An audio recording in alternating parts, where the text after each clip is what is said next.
Bicycle, bicycle, bicycle. I want to ride my bicycle, bicycle. Et bien bienvenue à tous pour ce nouvel épisode du podcast Chasse Patate, votre podcast cycliste au nom le plus pourri de l'univers. Comme le veut la tradition maintenant, les invités, avant même que je les présente, ils doivent notamment gueuler sur le nom du podcast. Donc allez-y, Chasse Patate, c'est comment ce nom? C'est de la merde. Moi j'aime bien. Ah, ça en fait un déjà. C'est une gueule. Ouais, bon voilà, donc tradition oblige. Voilà, on conspue ce nom, mais pourtant, on ne va pas le changer malgré les nombreuses demandes de la part de certains. Donc voilà, Chasse Patate épisode 9, il me semble, si je sais à peu près compter. C'est rien à moins sûr. Donc aujourd'hui au programme, ça va être le Tour de France. On est à la seconde journée de repos. On avait déjà débriefé la première semaine. C'est au tour de faire la seconde semaine, maintenant que les Pyrénées sont passées, qu'on a beaucoup de réponses sur les formes de chacun présent. Et pour m'accompagner aujourd'hui, donc je suis Théo. Et pour m'accompagner, donc tout d'abord, Alexis, un habitué. Salut. JB, un moins habitué, mais que vous avez déjà vu. Le sage parle peu. D'accord, putain, il doit jamais se présenter comme tout le monde, lui. Et pour la première fois, notre invité, donc du forum Le Gros Péto, à savoir Johan. Ouais, j'ai réussi à me gourer sur la... Donc Johan, voilà, plus connu sous le pseudo de Bulomaniac. Bien le bonjour. Salut. Et bienvenue dans cette magnifique émission cycliste où on raconte pas mal de conneries. Donc voilà, au programme du jour, les étapes 10 à 16, voilà. J'ai réussi à pas me tromper sur ce point-là. Donc comme lors de la première émission sur le Tour de France sur la première semaine, on va faire étape par étape et puis à la fin on va aborder le classement, les classements en détail pour évoquer les coureurs dont on n'aura pas forcément parlé lorsqu'on aura décrit les étapes de cette seconde semaine. Donc pour commencer, la première étape de cette seconde semaine, l'étape 10, la première étape de montagne, la première arrivée au sommet, l'arrivée à la Pierre Saint-Martin. Et à noter donc, avant d'évoquer ce qui s'est passé sur cette étape, que pendant environ 8 dixièmes de seconde, un de nos consultants est passé à l'antenne sur France 2. Eh oui, c'est Cyril qui était sur la Pierre Saint-Martin avec un drapeau de l'équipe de foot de Tottenham. Oui, ça n'a aucun sens, mais bon, il était là avec ça. Donc voilà, c'était ces 8 dixièmes de seconde de gloire, donc on tient à le féliciter pour cela, bravo Cyril. Donc la Pierre Saint-Martin, donc qui a vu une victoire assez impressionnante de Froome devant son équipier Porte et Nairo Quintana, et surtout une étape qui a vu des écarts absolument monstrueux pour une course de côte finalement qui s'est terminée par une unique montée. Enfin, il y avait un seul col au programme et pourtant il a fait des écarts assez monstrueux. Alors on va pas forcément entrer dans les détails de tous les coureurs parce que à peu près tout le monde a perdu du temps sur Froome qui a atomisé la concurrence. Pour ceux qui ont chargé le plus, Costa, le Portugais, qui a pris 16 minutes dans la vue, Talansky en a pris 11, Pinot 10, Bardet 8, Rodriguez 6, Uran également 6, Perrault 5, Mollema 4 et Nibali également 4. Après on est aux alentours des 3 minutes, voire un peu en dessous. Celui qui a le moins concédé de temps, c'est Quintana, qui en a concédé qu'une seule minute. Donc voilà. Donc Gesink. Ah mais j'ai dit oui, Gesink, Contador, Nagaran, ils ont pris moins de 2-3 minutes. Donc c'est déjà pas mal. Mais sous les 2 minutes, il y en a que 3, il y a que Porte, Quintana et Gesink. Voilà. Très bien, voilà pour la description parfaite. Ça va être le moment de vous donner la parole. Analysez-moi cette magnifique victoire de Froome. Alors pour commencer, Johan, notre invité, nous te laissons l'honneur. Lance-nous dans cette émission. Qu'as-tu pensé de cette victoire, cette démonstration des Froome et de la Sky en général? Bah rien, c'était prévisible quoi. De toute façon, une course de côte, c'est que Froome c'est le plus gros moteur et sur les courses de côte, rapport puissance, on l'envoie un peu chier, donc il gagne quoi. Voilà, c'est tout. C'est fini. C'est pas très intéressant. La seule chose qui était marrante, c'était de voir tous les mecs lâcher les uns après les autres. Et le plus drôle, je crois, c'était il y a un moment, tu vois, Talansky lâcher, tu regardes le mec devant, Dan Martin, ok, de leader, fini. Mais sinon, c'était tout, quoi. C'était juste... Surtout que Cannondale avait roulé 10 km avant, quoi. Ah oui, c'est vrai. Ouais, effectivement. Et il a noté que la Sky n'a pas démarré dès le pied, c'est les Movistar qui ont couru au début. Donc voilà. Et les Tinkoff aussi. Et les Tinkoff, à mon avis, ils ont essayé tous les deux de piéger la Sky, sauf que derrière, ils se seront pris le boomerang dans la tête. Exactement. Ouais, mais la Movistar a roulé pour Quintana, qui était finalement pas si mal que ça, puisque entre guillemets, il concède que 1 minute. Mais ce que je trouvais impressionnant moi sur cette étape, c'est en fait la faillite de absolument quasiment tout le monde, sauf Froome et Quintana et Gesink. Gesink. Voilà. Même Van Garderen, on peut dire, je sais pas, mais Moi, je l'attendais peut-être pas aussi fort, donc c'est peut-être un truc personnel, mais voilà, à part quelques coureurs, vraiment, il y en a énormément qui sont passés à côté. Donc c'est assez impressionnant. Alexis, ton avis sur l'étape? Grazing, I love you. Non, sérieusement, je suis très très content de ce qu'il a fait. Personnellement, j'étais très impressionné aussi par Thomas, parce que même si je savais qu'il travaillait ça depuis janvier, je pensais pas qu'il était arrivé à ce niveau. Et surtout, ouais, Galopin aussi, je pensais pas qu'il pouvait suivre non plus. Bon, après, bah, comme tout le monde l'a dit, c'était une course de côte, c'était obligé que ce soit Froome qui gagne. Bon, voilà, la Sky a fait parler d'elle après cette étape, mais voilà. Ouais, effectivement. Et Porte qui termine devant Quintana en le rattrapant et en le lâchant. Mais bon, il nous a fait une porte, hein, c'est-à-dire qu'il avait fait pareil en 2013 en terminant second derrière son leader, et comme en 2013, les étapes suivantes, on a vu qu'en fait, rien. La régularité, c'est pas trop son truc, mais bon, voilà. D'ailleurs, j'ai peur pour lui quand il va aller à la BMC et qu'il va se retrouver leader pour les 3 semaines. J'ai hâte de voir ce que ça va donner quand même. Bon, le débat Porte est-il un leader pour 3 semaines On l'a déjà fait. Il en a déjà fait, je pense qu'il est un peu sans fin. JB, on t'a pas trop entendu sur l'étape Mais ce qui est intéressant de voir aussi dans le top 10, c'est que t'as 3 gars qui sont spécialistes des courses d'une semaine, avec donc Porte, Thomas et Galopin. Donc ça montre que peut-être le rythme du peloton, il s'est toujours sur un rythme d'une course une semaine, ils étaient pas encore passés un peu en rythme de grand tour. C'était finalement comme s'ils couraient la 9e et la 10e étape d'une course d'une semaine. Et cette phrase n'a aucun sens, à mon avis. Cette phrase n'a aucun sens. La 10e étape d'une course d'une semaine. Non mais le mec arrive vous me comprenez, le Tour de Suisse, il y a 9 étapes. Ça correspond un peu au même rapport au niveau de la performance et de la fatigue. Ouais, non, parce que t'as tout le reste des leaders qui ont craqué, et pourtant, sur une semaine, ils sont pas mauvais non plus, hein.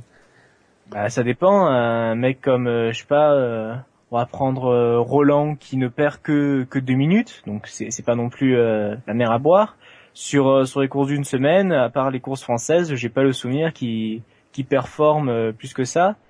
Et au contraire, tu prends un mec comme par exemple Uran qui lui sur les courses d'une semaine, peut-être il y a un Tour du Pays Basque et encore j'ai pas de souvenir très précis de lui gagnant une course d'une semaine, il se prend 6 minutes.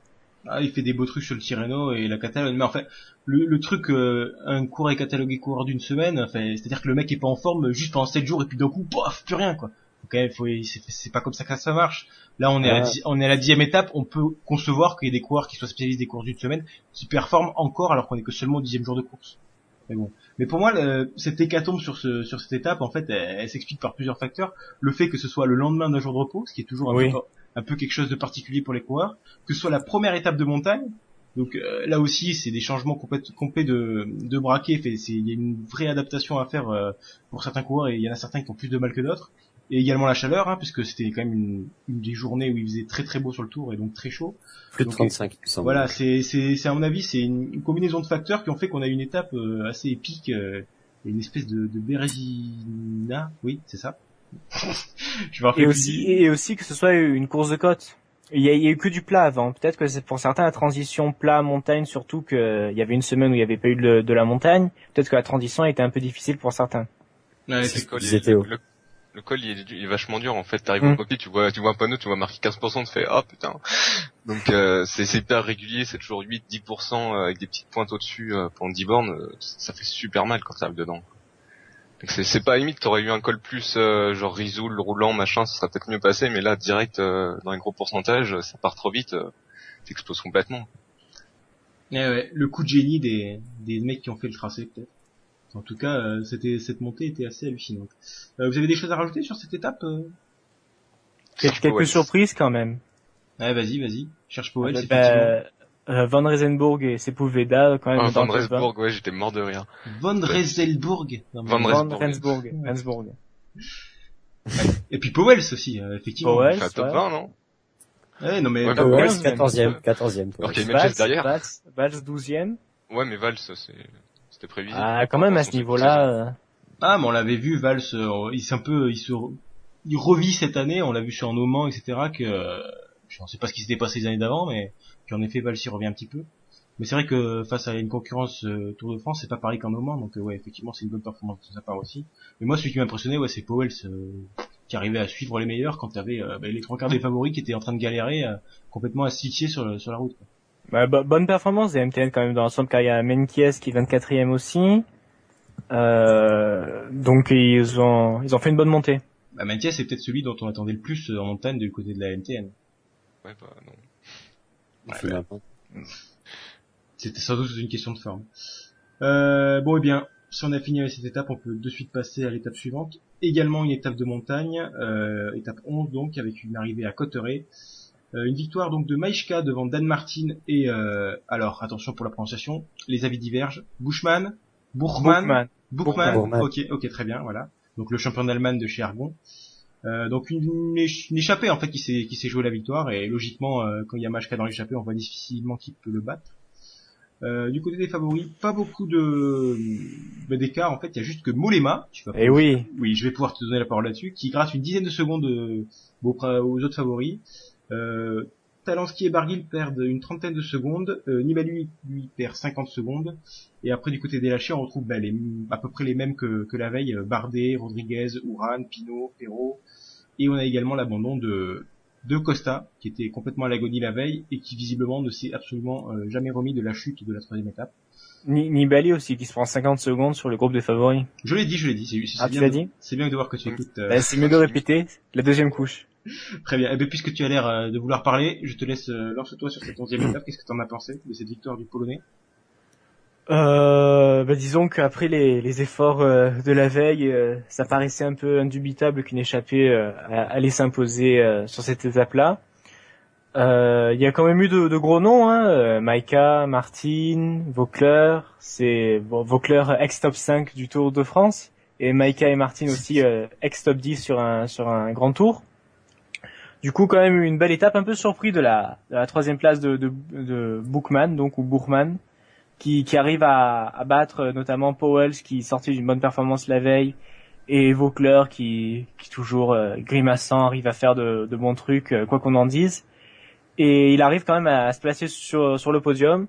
Concernant les favoris, on aurait cru que certains auraient pu attaquer et faire quand même un peu comme a fait Bardet sur le Dauphiné avec le col d'Alos et la montée à Pralou, vu que cette étape correspond un peu à l'étape de Pralou qui sera aussi sur le Tour de France la semaine prochaine.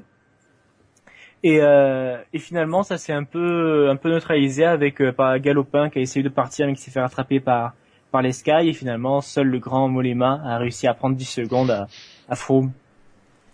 Ouais, on sent que t'es vachement objectif là sur Mollema. Alexis, quelque chose à rajouter sur l'étape? Non, dans le fond, je suis d'accord. À part rappeler que Vauclair est ex-top 5 du Tour, bon, ça me... Enfin, bon, voilà. Ah ben c'est vrai, hein. Ouais, non, mais... les faits sont là. Eh oui, les faits sont là. C'est Powell qui est toujours là, sinon, 4e, qui... on est échappé, là. Ouais, mais bon, la preuve qui est toujours là. Voilà. Non, sinon, pas grand chose à dire, si ce n'est que, Galopin a encore suivi, c'est bien. Que c'est dommage que Barguil ait chuté, et que même en ayant chuté, il arrive à s'accrocher, à se battre et à perdre ne serait-ce que 30 secondes. Donc c'est bien. Comme prévu, la craquante de Porte, qui après ces énormes efforts de la veille n'arrive pas à suivre. Ouais, sinon dans l'ensemble, ouais. Je suis même content. Sepulveda aussi, peut-être qu'il a eu du mal à enchaîner les efforts, il termine quand même à 13,50, quasiment 14 minutes. Qui ça, pardon? Sepulveda. Non, mais Sepulveda, il a déjà pris 10 minutes dans la vue à la fin de la première semaine. Oui, mais la veille il fait quand même 19e à la Pierre Saint-Martin. Ah, la veille, il suit, hein. Et après, là, à Cotteret, il se prend quand même 14 minutes. Effectivement, il fait, ouais, non, mais oui. Ouais, c'est clair que c'est un leader de seconde, voire troisième zone, là, c'est quand même sur le tour. Oui. En fait, c'était quand même assez louable le fait qu'il continue de jouer le général. Fait qu'il tente de faire un truc au général après avoir pris autant de temps dans la première semaine, quoi. Comme Pinot, un peu, hein. Bon, Pinot, je pense qu'il a largué le général depuis un moment. Pinot, à mon avis, c'est maillot à poids qui joue désormais, enfin, c'est... Ah bon, on verra dans les jours qui viennent. On aura la réponse. On va pas des points pour le maillot à poids, hein. Ouais, parce qu'il a 11 points. Il en a 11, là, hein, donc, c'est son problème, c'est son problème. On aura la réponse dans les Alpes dans les jours qui viennent, quoi qu'il arrive. Voilà. Johan, ton avis sur l'étape 11? Le truc, c'est que la descente du Tourmalet, c'est un autoroute, donc tu peux pas attaquer. Et comme après il y a l'étape du la veille, tu vas pas attaquer avant l'étape du lendemain, quoi. Cette étape, elle aurait pu être sympa si elle était placée à la fin des Pyrénées, mais là, placée comme ça, y a rien à faire, quoi. Par contre, ce Ouais. qui était intéressant, c'est dès que ça accélérait, tu voyais plus qu'il y avait que Porte et Thomas dès que ça me bladait un peu, quoi. Et Porte pas génial, donc, déjà Froome était pas, enfin, tu vois que l'équipe Sky, en dehors de Thomas et Porte, c'était un peu faiblard quand même. Ouais, fait Et déjà, il a au moins 2 équipiers avec lui, ce que certains n'ont pas. Hein. Ça, c'est clair. Ouais, mais c'est pour ça. À ce propos, lourd de sous-entendu, genre, suivez mon regard. Non, vraiment, au niveau des équipiers, le seul qui arrive à suivre, bah, c'est Quintana qui a encore Valverde jusqu'au bout à chaque fois, quoi. Ouais, est-ce qu'on peut considérer comme Valverde comme un équipier entre guillemets parce qu'il est Ah, Ouais, si mais jamais ah, il veut se sacrifier il roule pour vraiment Quintana, pour je lui, pense là, qu'il le cette fera. année. Ah oui, Ah ils ouais. travaillent bien ensemble, là, ils travaillent bien ensemble, ils coordonnent leurs attaques. bah c'est presque en fait 2 leaders que un équipier et un leader. Il fait Ouais, comme mais tout. non, parce qu'à mon avis, si jamais il faut se sacrifier pour Quintana, il le fera. Il Tu- va pas Si attaquer Qu- pour sa Si pomme. Quintana un jour sans, tu crois que Valverde va s'arrêter et arrêter enfin laisser de côté sa 4e place au général, qui pourrait se transformer en quoi, un jour 3e? Bah un jour sans, ce serait une raconte complète, comme on peut en voir, genre perdre 2-3 minutes d'un coup. Est-ce que Valverde s'arrêterait pour attendre pas, Quintana? pas non plus à ce point-là, mais si vraiment Quintana est vraiment mal, non. Mais si par exemple, imaginons que c'est un favori qui attaque et qui menace Quintana en général et qui peut pas aller le chercher tout seul, bah Valverde va se sacrifier, il va rouler, quitte à être lâché par le groupe, mais pour que Quintana puisse rentrer. Non, mais je pense qu'ils vont rouler les deux parce que Valverde, ça le concerne aussi s'il y a un mec qui s'échappe, logiquement. Mais Enfin, ça dépend, parce que généralement, un favori qui attaque au général, vu que dans les dernières montées, c'est Sky qui font le train, il y a que les plus costauds qui sortent, et si c'est un favori qui essaie de sortir, c'est dans l'avant-dernière montée, et là, il y a encore d'autres équipiers comme Castro Viejo ou Izaguirre, qui peuvent faire le tempo. oui. On les a pas vus souvent. Castroviejo, non, mais Castroviejo, Castro Viejo, aussi, il a fait. Castro Viejo, il est bon. ouais, pas mal du tout. D'ailleurs, surprenant en montagne, on savait qu'il grimpait pas trop mal, mais quand même là, c'est plus un rouleur qu'un grimpeur à la base, même s'il a quand même un gabarit assez passe-partout. Pas mal du tout. Ouais. On l'a vu notamment en tant que dernier équipier justement de Valverde et Quintana, donc pas mal du tout, ouais, le petit Castroviejo, effectivement. Quelqu'un veut rajouter quelque chose sur cette étape qui, en effet, comme l'a dit Johan, n'était pas forcément très bien passée dans la course, du coup, on s'attendait pas à voir grand-chose. Ce qui s'est d'ailleurs passé, logiquement. Non. Bah oui, à croire que les Pyrénées se limitent à Pau et ses alentours. Ouais. Si, en haut, il y a eu Froome qui a fait les points de grimpeur à Pierre Roland sur le Tourmalet. Effectivement, il veut tout. Mais d'ailleurs, il est en tête du classement des meilleurs grimpeurs. Ouais, mais je trouve C'est la moyen. Ouais, mais je trouve que c'est pas une bonne idée de dire aux autres je veux tout gagner, parce que si le jour où t'es dans la merde, ils vont vraiment bien vouloir t'enfoncer derrière, quoi. Donc c'est Bah quand déjà, même... vu ce qu'il aurait fait à la Pierre Saint-Martin, quoi qu'il arrive, un jour où il Ouais, est dans mais la c'est- merde, aucun imagine- aidera. Hein. Imagine qu'il se retrouve tout seul dans la nature, il y a personne qui va rouler avec lui, à part Gessing qui roule comme un abruti, mais... Ou Van Garderen. Oh, on va se calmer sur Gazing, hein. Non, mais il a pas tort parce qu'en plus on commence à voir un petit peu les failles dans l'effectif Sky avec par exemple aujourd'hui là on se projette de suite sur l'étape du jour, mais on voit que des fois les équipiers Sky, les derniers équipiers Sky, ils sont à leur maximum et ils roulent au capteur de puissance et en fait ils font le rythme quand ils sont là, mais dès qu'ils se font un peu déborder, ils se font larguer. Hein. Mais c'est-à-dire Ah oui. dès que les gros attaquent, en gros, dès que Quintana ou Valverde attaquent, c'est Froome qui va direct, quoi. Il laisse pas ses équipiers faire. Alors qu'avant, par exemple sur la Pierre Saint-Martin, je fais de mémoire, hein. Quand il y avait des attaques, même de gars un peu dangereux au général et qui, sur le coup, on savait pas trop leur forme, c'était les équipiers qui continuaient de rouler. Ah oui, c'était Thomas et Porte qui allaient les chercher. Voilà. D'un Alors côté, qu'on a vu sur le plateau de Bay, quand Quintana y va, immédiatement Thomas il se fait lâcher, c'est Froome qui va dans sa roue.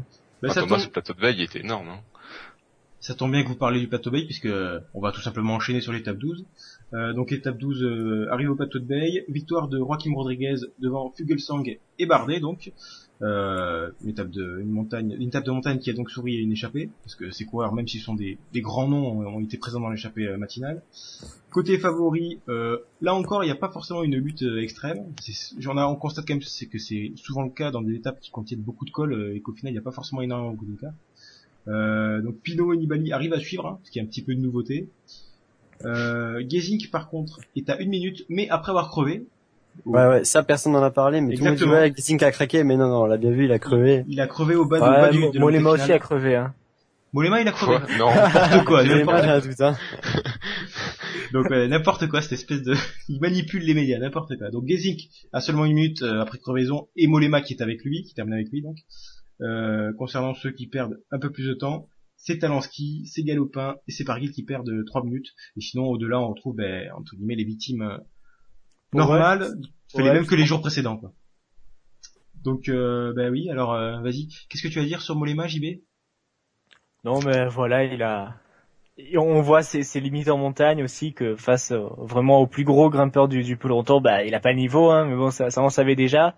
Mais il perd moins d'une minute, bon c'est déjà ça de prix, pardon.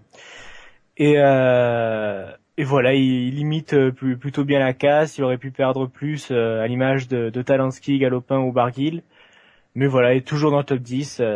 L'objectif est rempli. Ok. Johan, ton avis sur l'étape? Bah, je trouvais que c'était intéressant parce qu'on a vu au bout d'un moment tous les favoris se mettre à attaquer les uns après les autres Froome. Vraiment en mode, on va te faire chier jusqu'au bout, quoi. J'ai pas tellement de souvenirs d'avoir vu un mec qui a 3 minutes d'avance au général se faire emmerder autant dans une dernière montée. Donc je trouve que c'est de bon augure pour les Alpes, quoi. Mais après... Ah, il peut remercier Thomas qui a fait quand même fait le tempo pendant très mais longtemps. Thomas, ce jour-là, il était monstrueux, quoi. Je crois que c'est la montée de sa vie, hein. Parce que d'ailleurs, enfin, faire Saint-Martin, il était pas aussi fort, et puis sur les dernières étapes qu'il y a eu, là, il était pas aussi fort. Donc vraiment, c'était incroyable sur cette étape comme il a monté. Ouais, là, on sent que la récupération commence à peser un petit peu sur ses jambes, à voir s'il tiendra. Même bon. Vas-y. J'ai été surpris aussi un peu par Quintana c'est la 12e étape. D'habitude, il a l'habitude d'être en forme en 3e semaine. Et la 12e étape, il se retrouvait déjà, il était quand même pas à 100%, mais au moins 90%. Il était quand même assez facile sur l'ascension. Il pouvait attaquer Froome un peu quand il voulait. Donc à voir pour les Alpes. Et évidemment, comme l'a dit Johan, cette étape-là ne laisse inaugurer que du bon pour la suite. Ok. Alexis? Non, mais ils ont tout dit. Voilà, je suis complètement d'accord avec eux. J'espère qu'ils vont refaire ça dans les Alpes, tous les attaquer, tous en même temps, et puis on verra bien ce que ça va donner. Dernier truc aussi sur quelqu'un dont on n'a pas encore parlé, c'est Contador il place une attaque vers le début du plateau de Bay. C'est vraiment une attaque pas du tout tranchante. Il se fait rattraper sans problème par Porte. Et du coup là, on voit vraiment que le Giro lui pèse dans les jambes. Et il ne va pas vraiment gagner ce Tour de France, comme on l'a pu entendre dans cette émission sur les favoris. Oh là là, comment ça chambre. Mais ouais, effectivement, on l'a constaté que Contador. Alors, soit c'est le Giro qui pèse dans les jambes, soit c'est à cause du Giro, il a retardé sa préparation et il est pas encore au top et peut-être qu'il sera en top dans les Alpes. Ou soit un problème de niveau aussi. Oui, enfin, un problème de niveau, Contador est quand même, ouais, bon, pourquoi pas, hein, mais bon. Le coup de retarder le pic de forme, c'est la théorie des mecs qui s'accrochent encore à Contador. Ouais. On sait jamais, on croise les doigts, mais bon. Voilà. Alors alors que c'est donc la dernière, cette 12e étape, c'est la dernière des Pyrénées, du triptyque pyrénéen. Donc c'est le moment de faire un petit stop, donc, parce qu'on est un petit peu chauvin, un petit stop sur les Français. Comment ils en sont sortis. On a vu Galopin, Barguil plutôt bien se sortir, Roland également, qui malheureusement avait perdu énormément de temps en première semaine et qui pourtant était sans doute 8 minutes. ouais voilà, alors qu'il est sans doute le meilleur français en montagne. Et puis on a vu également du moins bon avec Bardet, Pinot et Perrault qui sont visiblement pas en condition. Donc voilà, qu'est-ce que vous pensez des performances des Français, Alexis? Bah déjà pour défendre Perrault, si je me souviens bien, il avait annoncé qu'il venait vraiment en tant qu'équipier parce que c'était pas trop ça. La forme était pas vraiment au rendez-vous. Donc bon, on a pu voir que ça s'est confirmé, même si par la suite il a chuté, il s'est fait mal, tout ça. Bardet, apparemment, il était malade, mais tous les Français ont été malades. Tu vois, je sais pas ce qui s'est passé. Pinot, Bardet, ils ont tous pris un coup de chaud. Donc à voir si c'est vrai ou pas, mais si c'est vrai, ben c'est clairement dommage. Mais bon, apparemment, il revient à son meilleur niveau. Bardet, il y a le contenu de son estomac sur les routes qui confirme cette théorie, à mon avis. Ouais, pour Bardet, ouais. Pour Pinot, je sais pas trop, mais pour Bardet, ouais. À mon avis, c'est pas du faux. Pinot, voilà, bah, je sais pas vraiment où il passait, toujours derrière. Une fois, on l'a vu devant et il s'est fait planter. Enfin, bon, c'est pas non plus la grande gloire pour lui. Alors que Barguil et Roland, franchement, ils sont plutôt bien. Barguil, je m'attendais pas à ce qu'il soit aussi bon à ce point-là, quoi. Ma phrase est pas du tout française, mais bon, c'est pas grave. Mais non, franchement, ça va. Juste un poil déçu Galopin, je pensais qu'il tiendrait un peu plus quand même, mais finalement non. Ah ben l'étape, Ça va. ouais, quand même l'étape 12 là, en fait, c'est le fait qu'il y ait autant de cols, c'est pas un grimpeur à la base, Galopin, Oui, je suis d'accord, mais il se révèle là, mais là, l'enchaînement de ce nombre de cols, lui-même il le disait dès le départ qu'il la sentait mal cette étape, il a bien fait de bien de la sentir puisqu'il prend 3 minutes dans la vue. mais vu comment Ouais, mais c'était enfin, il finit avec parti, je me suis dit, Talenski et tout, c'est pas... oui, c'est quand même déjà Talenski une et tout, excellente deuxième performance. groupe, ça va, hein. Oui, c'est une bonne performance, mais au vu de justement des précédentes étapes, je me suis dit qu'il pouvait tenir, voire garder une bonne place au général jusque dans les Alpes, quoi. Ok, ben Johan, vas-y. Bah moi Galopin sur les Pyrénées il m'a absolument bluffé quoi. Dans le Tourmalet il restait 10 personnes, il était encore là. Dans le Pierre Saint-Martin il était super fort. Puis même dans le plateau de Beille, alors que dans l'avant-dernière école vous voyez le fond de peloton pas très bien machin, et puis dans le dernier il limite totalement la casse. Moi j'avoue que c'est vraiment, je trouve vraiment c'est le coureur français le plus solide depuis cette année quoi. Chaque fois il est là, chaque fois il est présent et ouais donc un jour il tiendra 3 semaines et il fera un bon classement quoi. Ouais, je pense qu'il a Parce que là, surpris. apparemment aujourd'hui Il a surpris tout le monde, hein, je pense, parce que personne l'attendait en montagne, Galopin. C'est un peu une Non, révélation.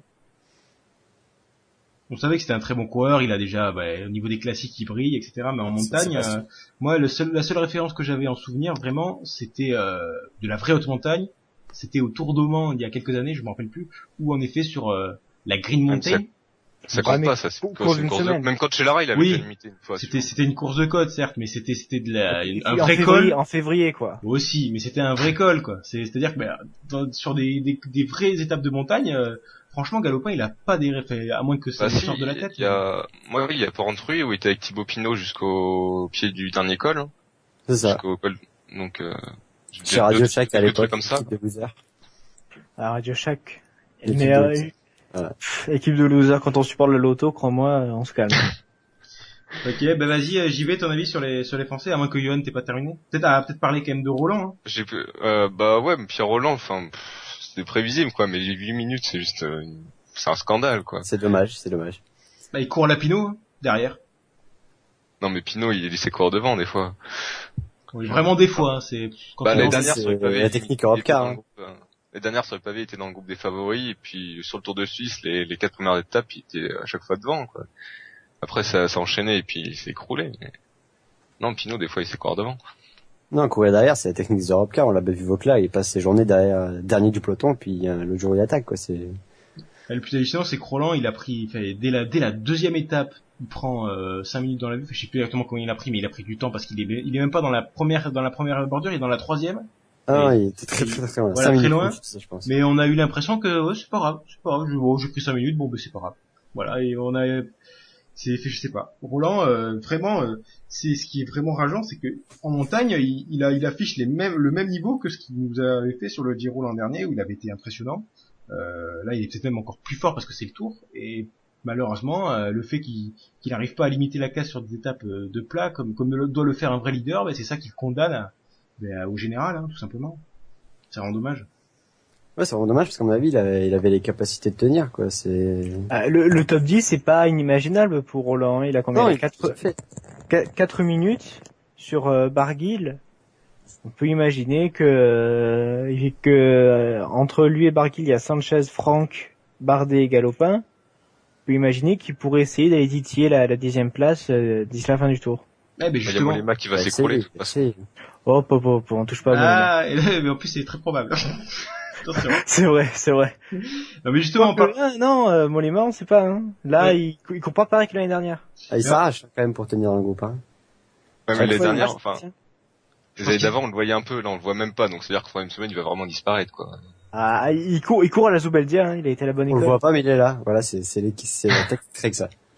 c'est ça. Et en parlant de Barguil, quand même, la grosse différence de Roland, c'est que même si Roland a l'air un poil meilleur en montagne que Barguil, même ça peut s'expliquer, il a beaucoup plus d'expérience, Oui.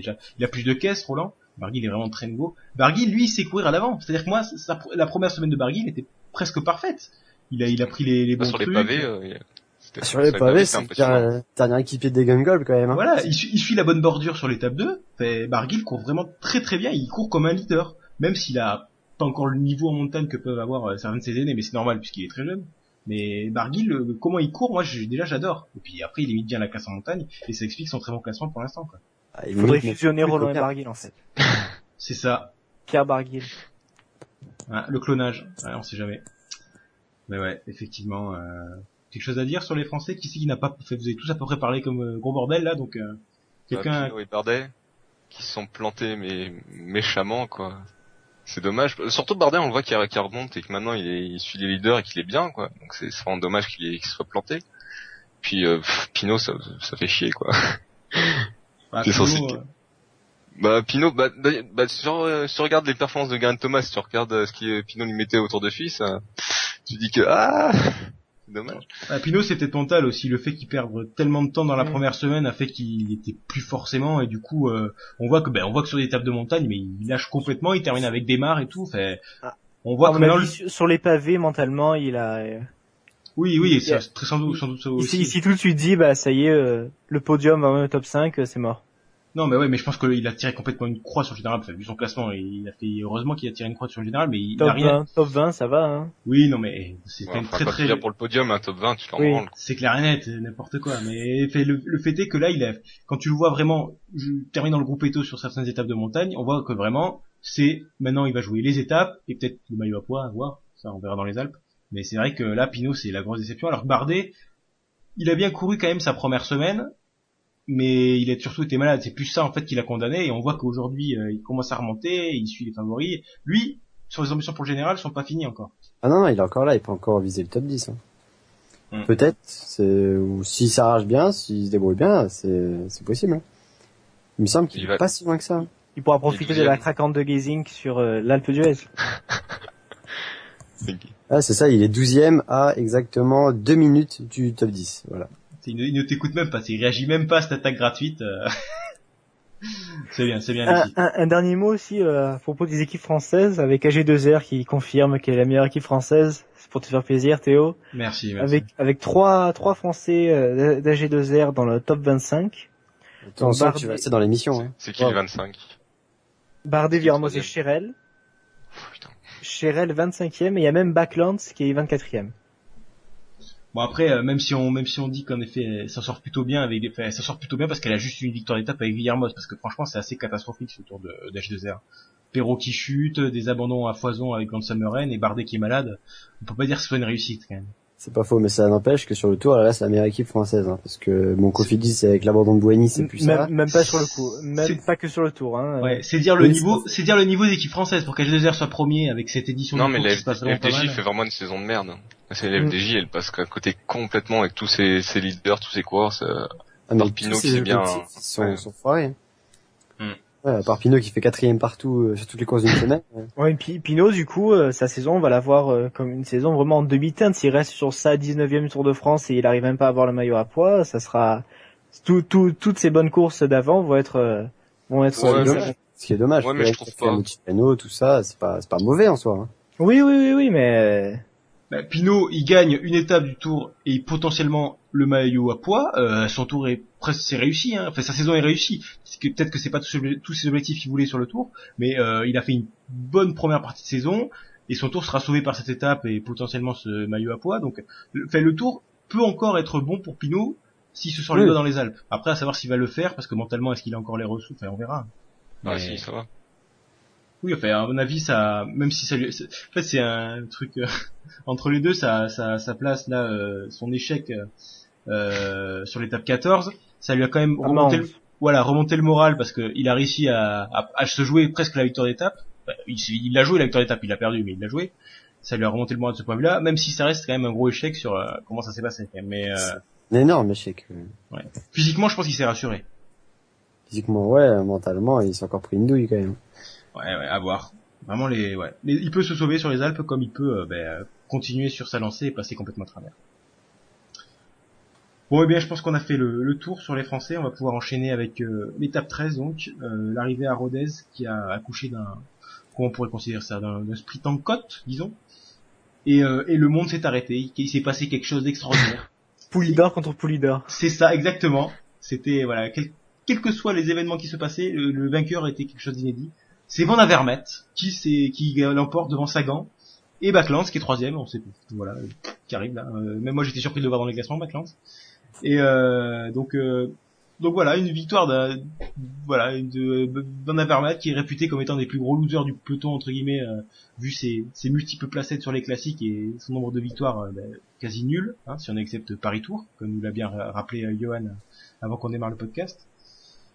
Donc voilà, c'est vraiment, je pense qu'il n'y a pas grand monde qui pronostiquait sur Van Avermaet, hein, peut-être. Bah si, pronostiqué, mais pas premier, quoi. Oui, voilà, c'est sûr. Ouais, Voilà. deuxième. Voilà, deuxième, troisième, quatrième, cinquième, ok, mais premier, faut pas abuser. Voilà. Et du côté des favoris sur cette courte cote finale, il y a guère que Roland et Barguil qui perdent une dizaine de secondes sur une petite Ah, carte. il y a le scandale Mollema. Mollema, 88e à 7 secondes, faut quand même signaler Ouais, non, l'exploit. mais c'est dégueulasse, quoi. Le mec, il crève, il se touche, et puis, on va te remettre dans le temps des premiers. Bah, C'est de ma gueule, hein. c'est la règle, hein, des 3 kilomètres. Ah, ça arrive 3 Ouais, mais- kilomètres, il va Ouais, vraiment mais- plus forcer à Ouais, revenir, mais- alors qu'il est à Ouais, mais t'as l'abri. le choix des groupes, en fait. Moi, je l'aurais mis dans genre 3e, 4e groupe, histoire de dire, ouais, de toute façon, t'aurais perdu du temps, quelque chose, parce que là, il fait, Bah, ce que tu fais- on peut pas prédire la course parce que là, il a dû y aller en roue libre parce que ça y est, il savait qu'il de toute façon il serait replacé, donc il allait en roue libre. Peut-être qu'il aurait terminé au moins dans le groupe de Barguil. Ouais, mais c'est un problème, parce que c'est-à-dire que chaque fois que tu simules une crevaison, oh, j'ai crevé, je finis tranquille. Ouais, Ah, effectivement. mais il a pas simulé la crevaison, quand même pas. Non, mais oui, À mon avis, c'est un poil vérifié quand même, hein. Faut pas déconner. Parce que c'est là, c'est n'importe quoi. tu sors une pointe, tu craves ta roue, hein, c'est pas... Ouais. Oh, on va s'arrêter la suspicion avec la Trek, hein. Tu perds des doigts, et tu c'est Mollema, quand même. en crevant ta roue, tu perds des doigts comme Sorensen, hein, si tu joues mal, hein, quand même, hein, faut faire gaffe, hein. Les doigts, Non, mais les- tu t'arrêtes et après tu crèves ta Ah, d'accord.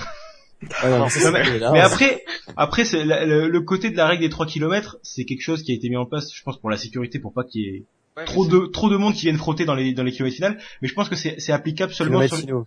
Oui, Kilomètre- sinon. oui, finaux, c'est mieux, ouais, effectivement. Mais c'est pas quelque chose qui doit être appliqué sur toutes les étapes. Ça doit être appliqué sur les étapes de plat, mais des finales un petit peu, entre guillemets, en... Des finaux. Des finales. Ah là là, mais il Je sais casse-couille, c'est pas possible. Bon, des fins d'étape qui ont un petit peu le cul entre deux chaises, là, on sait pas trop, il peut y avoir des écarts parce qu'il y a quand même des pourcentages. Ça devrait pas s'appliquer cette règle des 3 kilomètres parce que effectivement, il peut y avoir des cassures comme on l'a vu là, même si ça se joue à coups de seconde sur le coup. On n'est pas sur un sprint plat où là vraiment, effectivement, la règle peut complètement s'appliquer. Il vaut mieux que ça s'applique parce que sinon ça va être le gros bordel et on va avoir des chutes de tous les côtés. Mais sur des étapes comme celle-ci, c'est là où les organisateurs doivent bosser et pas forcément classer cette étape comme une étape de plaine, quoi. Bon, de toute façon, ces 10 secondes là qu'il aurait pu potentiellement perdre, ça reste du domaine de l'anecdotique. Parce que il est neuvième, Nibali le 8e est à plus d'une minute et Barguil le 10e est à plus d'une minute aussi. Du coup, il y aura pas de grand changement. Il terminera toujours dans les 10. On verra à Paris. Avec ou sans ces 10 secondes. Ok. Et autre événement quand même du jour, c'est la chute de Perrault, qui s'est transformé en momie, hein, suite à cela, parce que c'est hallucinant quand même. Il a des Avec bandages. un formidable hashtag sur son Twitter. Non mais c'est, il a les deux bras qui sont complètement couverts. Enfin, bon, bref, voilà. Bon, Perrault, on savait qu'il était pas en forme. Si en plus il chute, c'est une catastrophe pour lui. Donc maintenant qu'on a parlé du scandale entre guillemets, Mollema, j'aimerais quand même vous écouter sur cette victoire, mais improbable devant la Wehrmacht. Alexis. Tu sais ce qui est le plus improbable? C'est voir Desmar sortir dans la côte et s'écraser juste après. C'est ça, c'est n'importe quoi ça. Je trouve pas que c'était débile, quoi. C'est un peu Non, comme c'était bien essayé, mais c'était bien essayé au contraire. Si Van Avermaet il va pas, ça se trouve il va au bout, hein. Donc je trouve pas que ce soit tellement. Ouais, parce qu'il s'est quand même fait sacrément reprendre. Ouais, mais après une fois que tu te fais Desmar, rattraper, tu sais que tu relâches. Hein. Ouais, mais quoique, il aurait pu prendre une roue. Mais sinon, c'est vrai que Van Avermaet, je suis plutôt content pour lui. Ça faisait longtemps qu'il a cherché celle-là. En fait, à la fois, on est content pour Van Avermaet et encore déçu pour Sagan qui fait encore deuxième, qui a pas gagné depuis 2013. C'est voilà. Ouais. Et Non, c'est pas sa dernière sur le deuxième tour, place. sur le tour, tu veux dire 2013. Ah ouais. Parce qu'en 2015, il a déjà gagné. Oui, forcément, mais faut suivre. Forcément. Voilà. JB qui fait semblant de pas comprendre. Bah vas-y JB, Ouais. puisque tu fais le malin, vas-y. Il met d'avis quand même que Sagan, ça l'arrange bien aussi de faire tout le temps deuxième, car ça fait qu'il est d'une régularité folle pour le maillot vert. Enfin, s'il faisait tout le temps premier, il serait encore plus Oui, régulier. ouais, J'allais dire Mais- ça. Mais c'est mieux de faire 2 fois deuxième qu'une fois premier et une autre fois 6e ou 7e. je pense que non, je pense qu'il préfère quand même faire une fois premier et une fois 8 ou 7ème. Même une fois pas dans les 10, tu vois. Sincèrement, sans déconner. Qu'est-ce que c'est que ce truc? Ah non mais d'un point de vue tactique, en tout cas, c'est c'est mieux que de faire que deuxième plutôt que Non. premier et c'est huitième. Non, mais je peux Bah, pas te non, laisser, tu gagnes moins de points pour le maillot vert, c'est complètement je peux con. pas te laisser dire que le mec, après 5 deuxième place, il est content de pas Non avoir mais gagné une étape. non mais le mec aussi mais au niveau du maillot vert. Ah non, ça reste complètement con, t'as plus de points en étant premier. Non mais en faisant 2 fois deuxième et premier et Ouais, huitième. mais s'il fait 2 fois deuxième, il peut faire une fois premier, une fois deuxième, hein. Et il gagne plus de Certes. points quand même. Deux Certes, fois premier aussi. Ouais, non, mais là, on rentre dans Mais, dans la science-fiction où c'est le même genre de question que, qu'est-ce que tu préfères faire, ça ou ça? Ça n'a aucun sens. Le mec, s'il peut gagner une étape, il va pas se priver. Je comprends pas ce que, cette discussion. non, je dis pas ça. Je dis que pour le maillot vert, c'est mieux de faire ça que de faire un truc comme Greppel qui sur cette étape-là prend 0 point. Ouais, non, mais ce que je suis en train de dire, c'est que cette affirmation n'a absolument aucun sens, quoi. Je parle du maillot vert. J'ai compris ton raisonnement, mais il est complètement con. C'est tout ce que je suis en train de te Résumé dire. de JP, vaut mieux faire deuxième que 25e. Voilà. Ouais, oui. C'est sûr, c'est sûr. Il va pas Bon. s'en priver, mais s'il pouvait faire mieux que deuxième et au lieu que faire tout le temps deuxième, il va pas s'en priver non plus. C'était désastreux cette intervention JB. Johan, il faut que tu relèves Je niveau. vais faire mon champ, mais Greppel il fait 161e et pas 25e. Non, mais Greppel, c'était pas une étape pour lui. Oui, mais lui il a dit 25e, je corrige. Un peu d'exactitude dans cette émission ne fait jamais de mal. Bon, Johan, relève-moi le niveau, là, parce que... Bah moi je pense que c'est grâce à Demar que va Avermaet il gagne. Parce que c'est fait que Demar il fait il lance la bosse à bloc, va Avermaet il part direct derrière, ça fait monter toute la bosse à bloc et ça met des toxines dans les jambes de Sagan et Sagan il peut pas sprinter. Si ça avait attendu et que c'était genre parti à 200 mètres, quelque chose comme ça, à mon avis Sagan il gagne avec 2 vélos d'avance, quoi. Mais d'ailleurs, Sagan, Sagan, ce qui est impressionnant, c'est que sur le départ de Van Avermaet, il revient dessus et il se cale dans sa roue, il se rassoit sur la selle. Là, tu dis, Sagan, il a course gagnée, il a plus qu'à gérer Van Avermaet alors qu'il Ouais, reste c'est encore 200-300 mètres. Et non. Et le mec n'arrive pas à re-enclencher et bon, ouais. En même temps, ils sont cramés, c'est sûr, à ce stade-là, mais franchement, on s'est dit, c'est bon, elle est dans la poche de Sagan et puis finalement, non. Hop, quenelle. C'est Van Avermaet qui l'a. Même si c'est pas passé loin quand même. Oui, ça peut passer loin, ça fait longtemps que ça passe pas loin, hein. Ouais, c'est pas faux. Ah là là. Bon, effectivement. Donc Sion, qui après cette deuxième place, va vouloir se venger et va partir dans l'échappée le lendemain sur l'étape de Mende, étape 14 donc. Bon, malheureusement, il ne pourra pas jouer la victoire puisque la cote l'Orange Labert, comme on l'appelle dans le milieu, va lui être fatale, même s'il va terminer quand même 5ème, donc c'est pas si mal, hein, de la part de Sagan. Et c'est Et pour le maillot vert, c'est bien aussi. Et oui, effectivement. Et donc la victoire elle revient à Cummings devant Pinot et Bardet. On va revenir sur ce final. Et je pense que personne qui n'avait pas de sens, tout simplement, ce final, voilà, bizarre. Du côté favori, juste avant d'aborder donc Cummings et l'affaire Pinot-Bardet, les favoris sont en fait c'est une étape qui va faire quand même des écarts puisqu'il y en a ils vont tous terminer un par un quasiment les favoris, mais les écarts qu'au plateau de Bay, hein. c'est ça, même si ça se joue en fait à une dizaine de secondes par là, une quinzaine de secondes par là. Mais bon, ça va quand même permettre à Quintana de doubler Van Garderen au général et donc de passer second. Et ceux qui prennent le plus de temps dans la vue, c'est Talansky qui prend 2 minutes et Barguil qui va prendre 1 minute. Voilà. Donc allez-y, lâchez-vous sur le final là, parce que là il y a eu des débats sans fin sur les forums entre Pinot, Bardet et Cummings. Là, que s'est-il passé? Analysez-moi ça. JB, explique-moi. Mais ça va courir, c'est aussi simple que ça. Ils se sont tous les deux regardés. On aurait dit une sorte de piste quand les deux coureurs se regardent au moment d'enclencher leur sprint, sauf que là ils étaient pas que deux. Il y avait Cummings qui arrivait derrière, ils se sont regardés, ils n'ont pas vu Cummings, ils l'ont vu passer, il passait à 15 km/h de plus. Après oui c'est sûr c'était dur pour prendre la roue hein, quand t'as 15 km/h et qu'après tu dois vite re-enclencher pour aller à sa vitesse. Du coup Cummings il a profité encore d'un virage pour prendre un peu plus d'avance. Et voilà, ça y est, c'était joué, comment se faire voler, pas voler mais comment se faire bêtement prendre une victoire qui était à leur portée. Alors je suis d'accord, mais sur un point je reviendrai quand même, c'est que Cummings n'arrive pas, enfin il arrive lancé, mais il rattrape les deux dans un virage, donc il est obligé de freiner, il prend l'extérieur, et quand il dépasse Pinot, il va entre 5 et 10 km/h de plus. Et Pinot, c'est quand même beaucoup, 10 km/h de non, plus. Non mais oui, entre 5 et 10, enfin il était pas non plus. C'est moins que 15 quand même. Hein. C'est pas comme s'il arrivait lancé qu'il faisait de suite un écart, parce que au moment où il le dépasse, Pinot se met de suite dans sa roue et il tient dans sa roue pendant quelques dizaines de mètres jusqu'à un second virage où là Pinot commence à larguer du terrain et c'est là que le trou se fait et qu'après Cummings s'en va. Mais pour moi, pas dans sa roue, Pinot n'arrive pas à tenir dans la roue de Cummings. C'est ça qui m'hallucine moi. Bah peut-être que Cummings était plus fort à ce moment-là et que les deux ils étaient secs et que lui il avait encore du jus et que même s'ils avaient tenu la roue il serait fait aligné au bout, hein, ça se trouve. Ah, mais sans doute, attention, Cummings est un Oui, de toute meilleur façon, rouleur. sprint. Oui.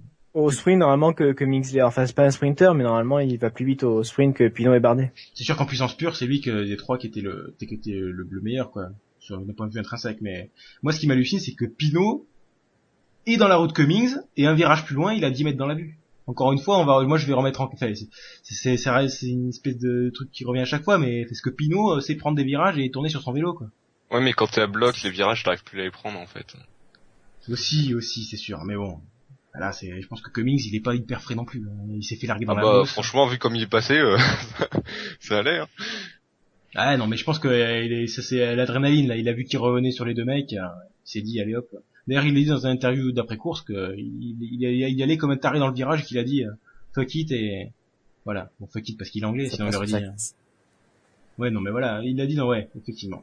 Cummings il prend beaucoup de risques, mais je reste toujours dubitatif sur le fait que bon Bardet je vois qu'il est cramé, il se fait reprendre par Pinot. C'est pour ça que Bardet, à mon avis, il reste derrière parce qu'il peut rien faire. C'est pas ce qui a été dit entre les deux. Ça se trouve, ils ont tous les deux avoué qu'ils étaient cramés l'un l'autre et qu'est-ce qu'il fallait faire entre les deux, qui roulaient pourquoi ou. À ce stade de la course, de toute façon, ils sont tous cramés, mais bon. Ouais, certains plus il y a aussi quelque chose qui peut entrer en facteur, c'est que Cummings a mieux géré sa montée que Bardet qui vraiment remettait attaque sur attaque. Peut-être qu'il aurait pu lâcher au train les autres au lieu de vraiment d'y aller à fond. Ouais, Bardet, il lâche pas au train, Bardet, il aurait pu essayer. Bah, il aime bien faire ce genre d'accélération, Bardet, ça peut se comprendre que Bardet, il a tablé sur l'accélération, il est passé en tête, mais il était un peu cramé. Alors, tu dis que Cummings a bien géré sa montée, mais Pinot aussi, hein. Pinot, il revient au train. Oui, mais peut-être que Cummings a mieux géré son train que Pinot, je sais pas, c'est une hypothèse. Très bien. Qui expliquerait que le fait que derrière, Cummings, sur le kilomètre 5 de plat, il a pu se donner à fond la caisse. Ok. Bon, ben, qui veut de... Alexis, je t'ai pas trop entendu. Johan veut parler, alors vas-y, Johan. Mais Pinot, il a perdu beaucoup de jus sur les montées d'avant, aller chercher des attaques, des machins, des trucs, comme pour rien, quoi. Au lieu de rester un peu tranquille dans les roues, se faire oublier et garder juste pour la montée finale, alors que Cummings, on l'a pas vu de la journée, quoi. Et Pinot, il avait deux équipiers en plus. Bah oui, mais il est quand même chercher les coups et pour rien, quoi. Effectivement. Alexis, ton avis sur... Non, mais tout a été dit, voilà. J'avoue que je comprends pas non plus pourquoi est-ce que Pinot lâche la roue comme ça en plein milieu du virage, mais bon. D'après Johan, c'est parce qu'il était cramé et que quand t'es cramé, tu sais plus tourner. Voilà.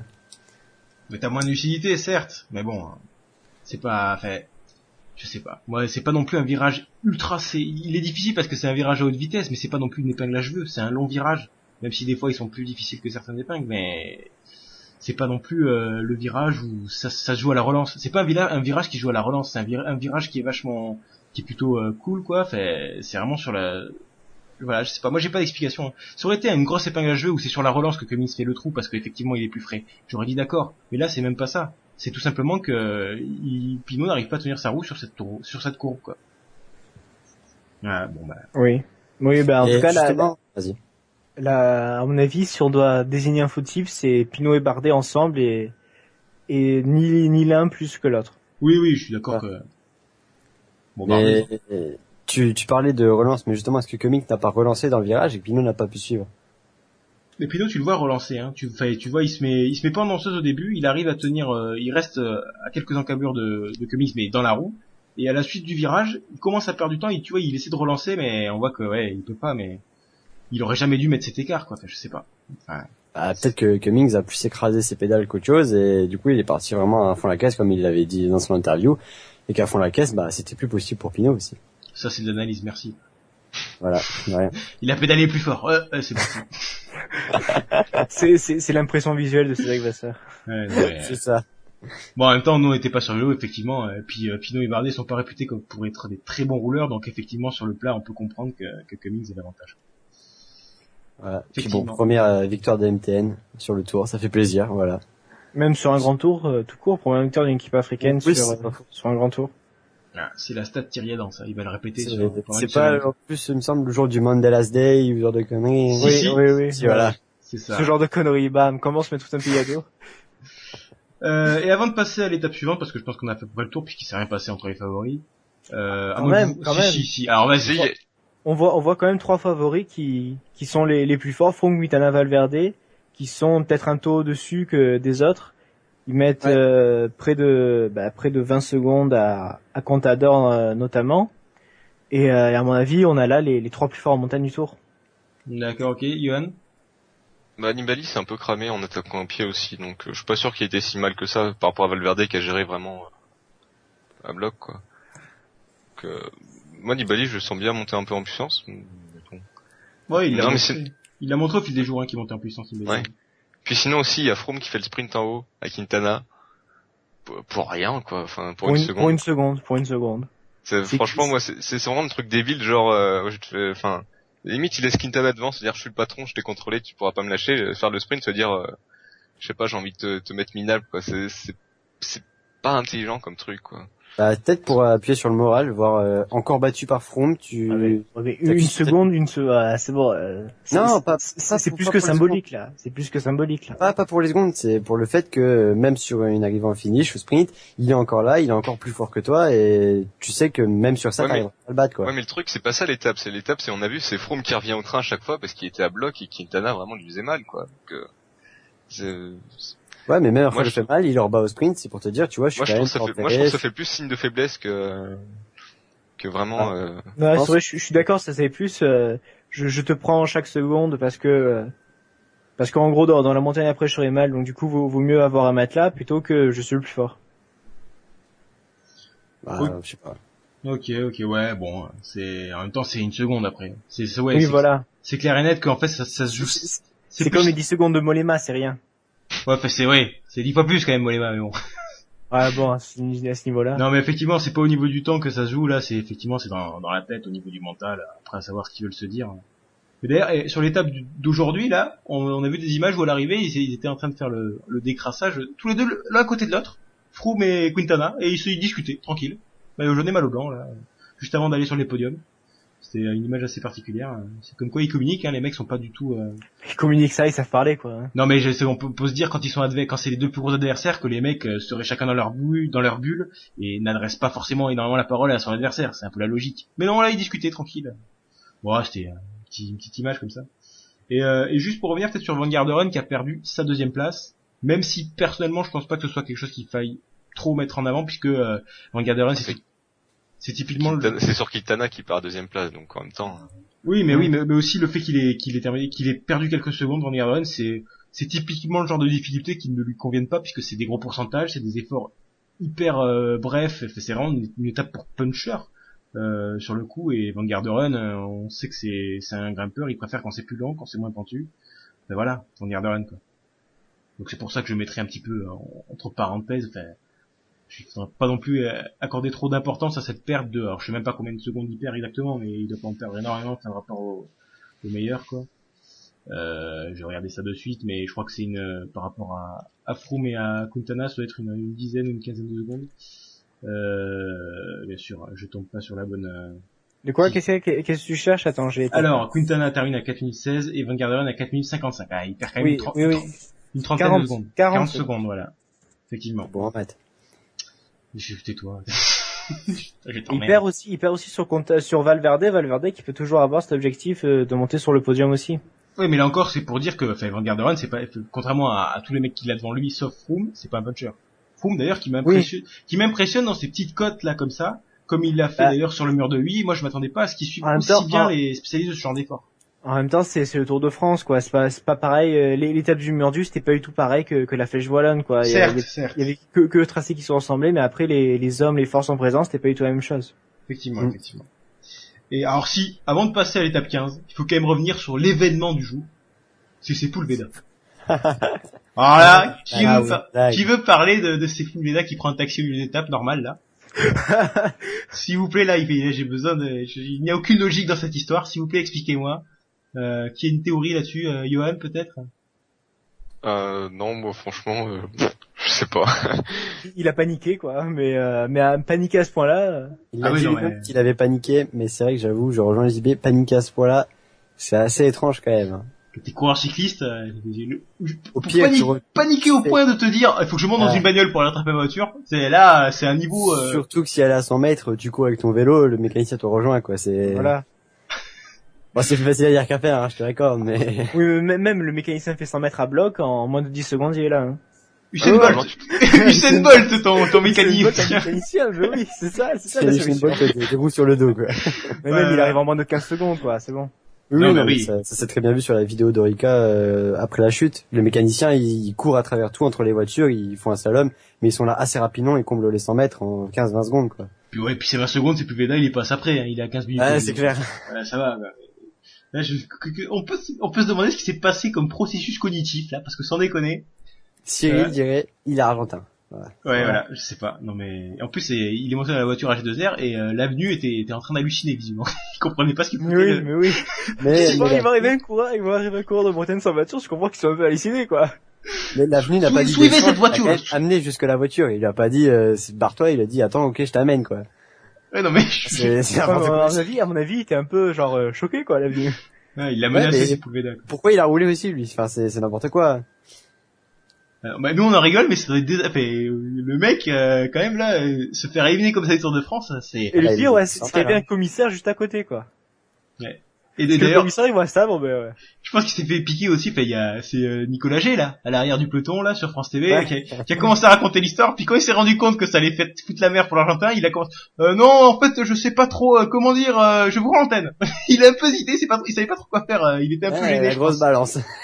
Ouais, mais après, il y avait le commissaire à côté, donc finalement. Ouais aussi. Ouais. Mais sur le coup, il savait pas trop quoi faire. Il était un peu paniqué le mec. Non, Au point où il en était, il pouvait largement monter dans la voiture du commissaire lui-même, et puis voilà. cela ne nous regarde pas. Allez. Ouais non mais c'est le côté le petit sourire de l'étape quoi, parce que là c'était pas drôle pour lui mais bon. Ah bah, il se sent mal, hein. Il a déclaré lui-même que se faire éliminer comme ça pour son premier Tour de France, c'était le pire des scénarios. Oui. Ce qui est le plus drôle aussi, c'est quand même ceux qui trouvent que l'exclusion est injustifiée. Hein. Oui aussi. Oui, non, mais ça, c'est... Le mec il monte dans une bagnole, oh c'est normal. Ah, c'est bon. On lui donne une amende, ça suffit. Ouais, c'est ça quoi. Ok, bon on peut passer à l'étape 15 donc du coup une étape justement le grand débat quand on avait abordé le parcours c'était de savoir si ça se terminerait au sprint ou pas étant donné qu'il y avait ce magnifique col de je sais plus comment il s'appelait là. Escriné. Voilà, l'escriné, exactement. Et ben finalement, ça se terminait par un sprint, mais tout le monde n'était pas présent, à commencer par Cavendish. Donc vas-y, Alexis, tu nous as raconté une bonne petite anecdote sur. La veille, Cavendish annonce vouloir gagner à Valence, et après 2-3 kilomètres, bah, il est déjà lâché, quoi. C'est n'importe quoi. Ouais, effectivement. Ethics. J'avoue être très déçu de sa part. Parce que je pensais vraiment qu'il allait la gagner, ça m'aurait fait plaisir. Donc effectivement, sans Cavendish dans le lot, un sprint plat, ben forcément. Ouais, mais on voit quand même pas un sprint additionnel, parce que dans les 5, t'as quand même des sprinters qui passent bien les bosses. Il y a pas les purs Bossanagan, sprinters. Les purs sprinters qui arrivent pas à passer un Dodan du genre Kittel, à mon avis, il aurait pas passé cette étape. Il aurait été avec Cavendish peut-être, mais toujours est-il que c'est Greipel qui Oui. l'a remporté. Lui, il l'a passé, ce Dodan de 8 bornes quand même, il me semble que c'est un truc comme ça, donc c'est un sacré Dodan. Ouais. C'est avant que ça pétait surtout. Oui, aussi, oui, dans le début d'étape qui était assez pas mal de relief. Donc Greipel qui l'emporte devant Degenkolb et Christophe, en effet les sprinters plutôt à l'aise dans les bosses, on savait qu'ils y seraient au rendez-vous. Parmi les leaders, mais bon lui il l'est plus depuis un moment, c'est le seul qui perd du temps, c'est Rodriguez, qui perd 4 minutes, mais bon. Ouais, mais Rodriguez, il Voilà. vise le maillot à poids. Le général lui c'est foutu depuis un moment, hein, ma grande, je suis désespéré, hein, je l'avais mis 4ème de mon général, hein, c'est un pronostic. Bon, on l'avait tous mis dans les 10 premiers en même temps, donc. Ouais, non, mais c'est le foirage total. Donc voilà, ben, qu'est-ce que vous pensez de cette victoire, cette 3e victoire de Greipel qu'on présentait comme étant un mec bon, mais qu'on pensait pas aussi bon sur les Qui ne sprints plats. pouvait gagner qu'à Fougère, voilà. Voilà, ben finalement, on s'est bien coré. On s'est dit qu'on avait fait un bon prono sur la première étape qui gagne exactement dans le genre de scénario qu'on avait prévu, hein, un petit groupe réglé à l'arrache. Mais finalement après, il a également gagné 2 étapes. Non, donc mais celle-ci. de toute façon, c'était Cyril qui avait annoncé ça, voilà, faut lui tomber dessus. Nous, Oui. on a rien à voir là-dedans, et puis voilà. J'étais un peu d'accord avec lui sur le coup, donc faut me taper Ouais, un mais peu c'est lui dessus. qui l'a annoncé en premier. Voilà. Oui, ouais, c'est un peu Ouais, mais de surtout, ça montre que la hiérarchie du sprint aujourd'hui, c'est un peu le bordel, quoi. Hein. On voit un mec Greipel. La seule chose dont on était sûr dans la hiérarchie du sprint, c'était que Greipel était pas au niveau des autres. Et là, il aligne les victoires. Non, Euh, pas au niveau des autres, mais peut-être en. Ah si, en- avant le tour, on aurait tous dit que Greipel, par rapport à un Cavendish, à un Christophe, voire même à un Degenkolb, il était en dessous. Oui, J'ai enfin, même annoncé moi, qu'il je- était sur le déclin. Donc bon. mais fait, oui. Mais moi aussi j'ai annoncé ça, mais c'est-à-dire que moi je le voyais en dessous d'un Cavendish et d'un Kittel, enfin, théoriquement s'il était là. Mais Christophe, voilà, il était au niveau d'un Christophe, mais avant il était encore meilleur. Mais bon. Christophe a fait un sacré début de saison et enfin on s'est carrément planté parce qu'on pensait Christophe avec 3 victoires et Greipel avec une et c'est Greipel qui se retrouve avec 4 quoi. C'est Oui, fait non, là t'étais un peu. Moi, je pensais pas que Christophe décroche 3 victoires. Hein, je te rassure. bah, il avait 2 victoires l'année dernière quand même. Ce Oui, n'était mais pas rien. l'année dernière, il avait pas fait un tel début de saison aussi. Mais bon. Donc, ben voilà. Qu'est-ce que vous pensez de ben, allez-y, Greipel, je vous donne la parole. Johan, on t'a pas trop entendu. Bah moi j'étais calé dans le virage d'arrivée à 300 mètres. J'ai vu des Greipel déboîter dans la route de Christophe dans le virage, j'ai fait c'est bon il a gagné. Et puis 10 secondes plus tard, victoire de Greipel. Donc je suis content. Oh là là, l'envoyé spécial, énorme. C'est ça. Non mais de toute façon en fait Greipel on le voit sur les sprints intermédiaires, c'est quand même celui qui a le plus de puissance quoi à chaque fois. Et je trouve que les sprints cette année c'est toujours soit un peu en faux plat montant, soit il y a un virage, soit quelque chose donc il est toujours un peu en lance et Greipel ça y va pas si mal je pense. Que s'il y avait des grosses lignes droites de 3 km lancées pleines balles, Christophe ou Cavendish serait un peu mieux. Mais enfin.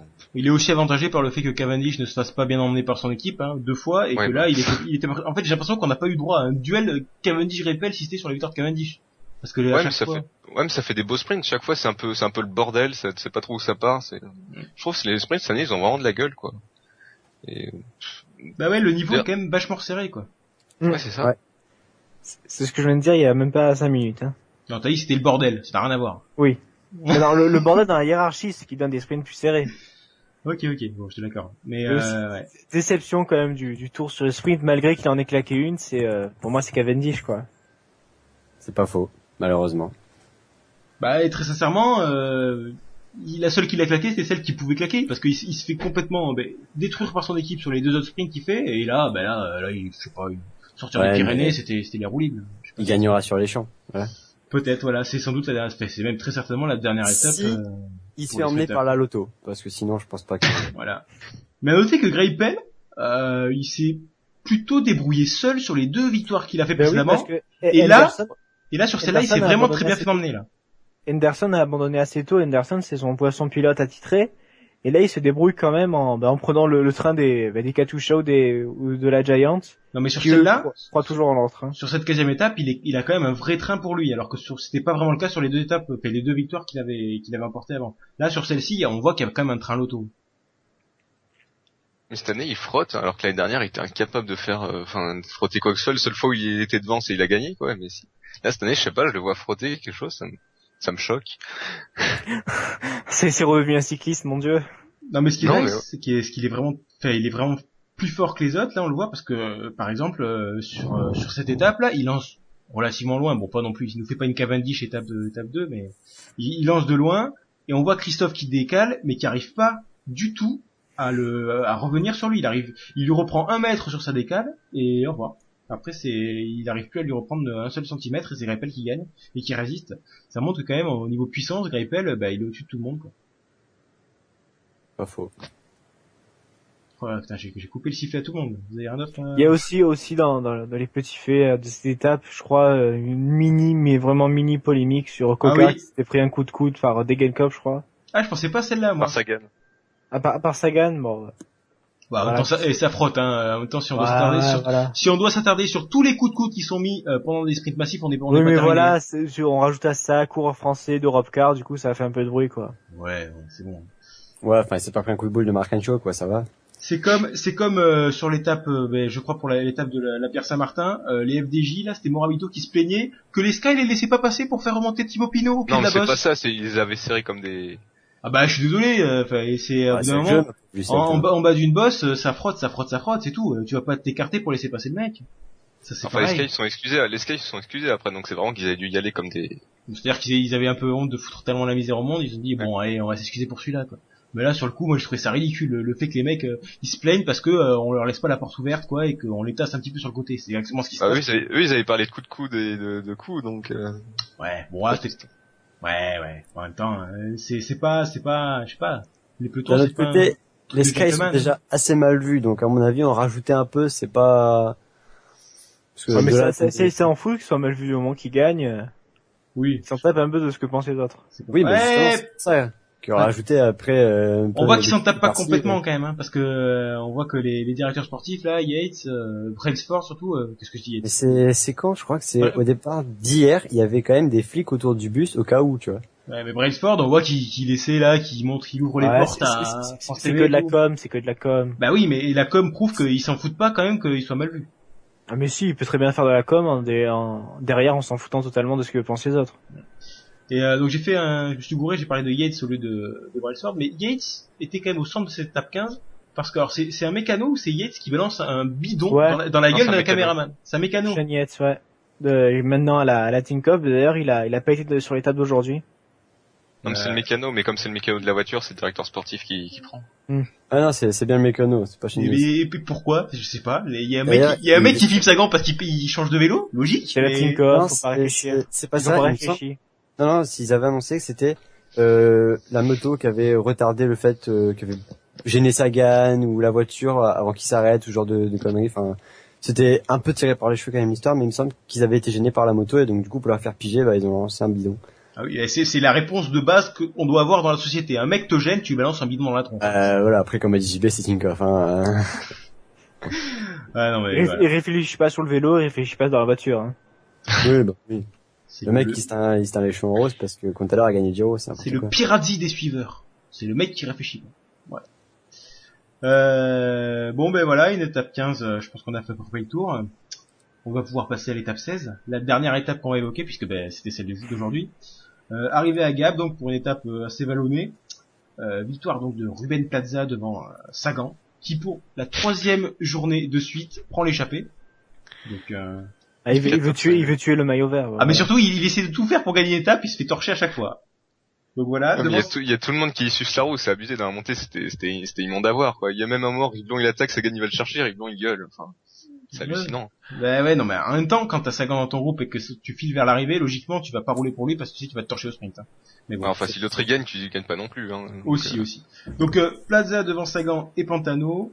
Du côté des favoris, Nibali qui arrive à reprendre, alors j'ai pas regardé le classement exact, mais je crois que c'est 20-25 secondes sur les favoris en s'échappant dans la descente. 30, ouais.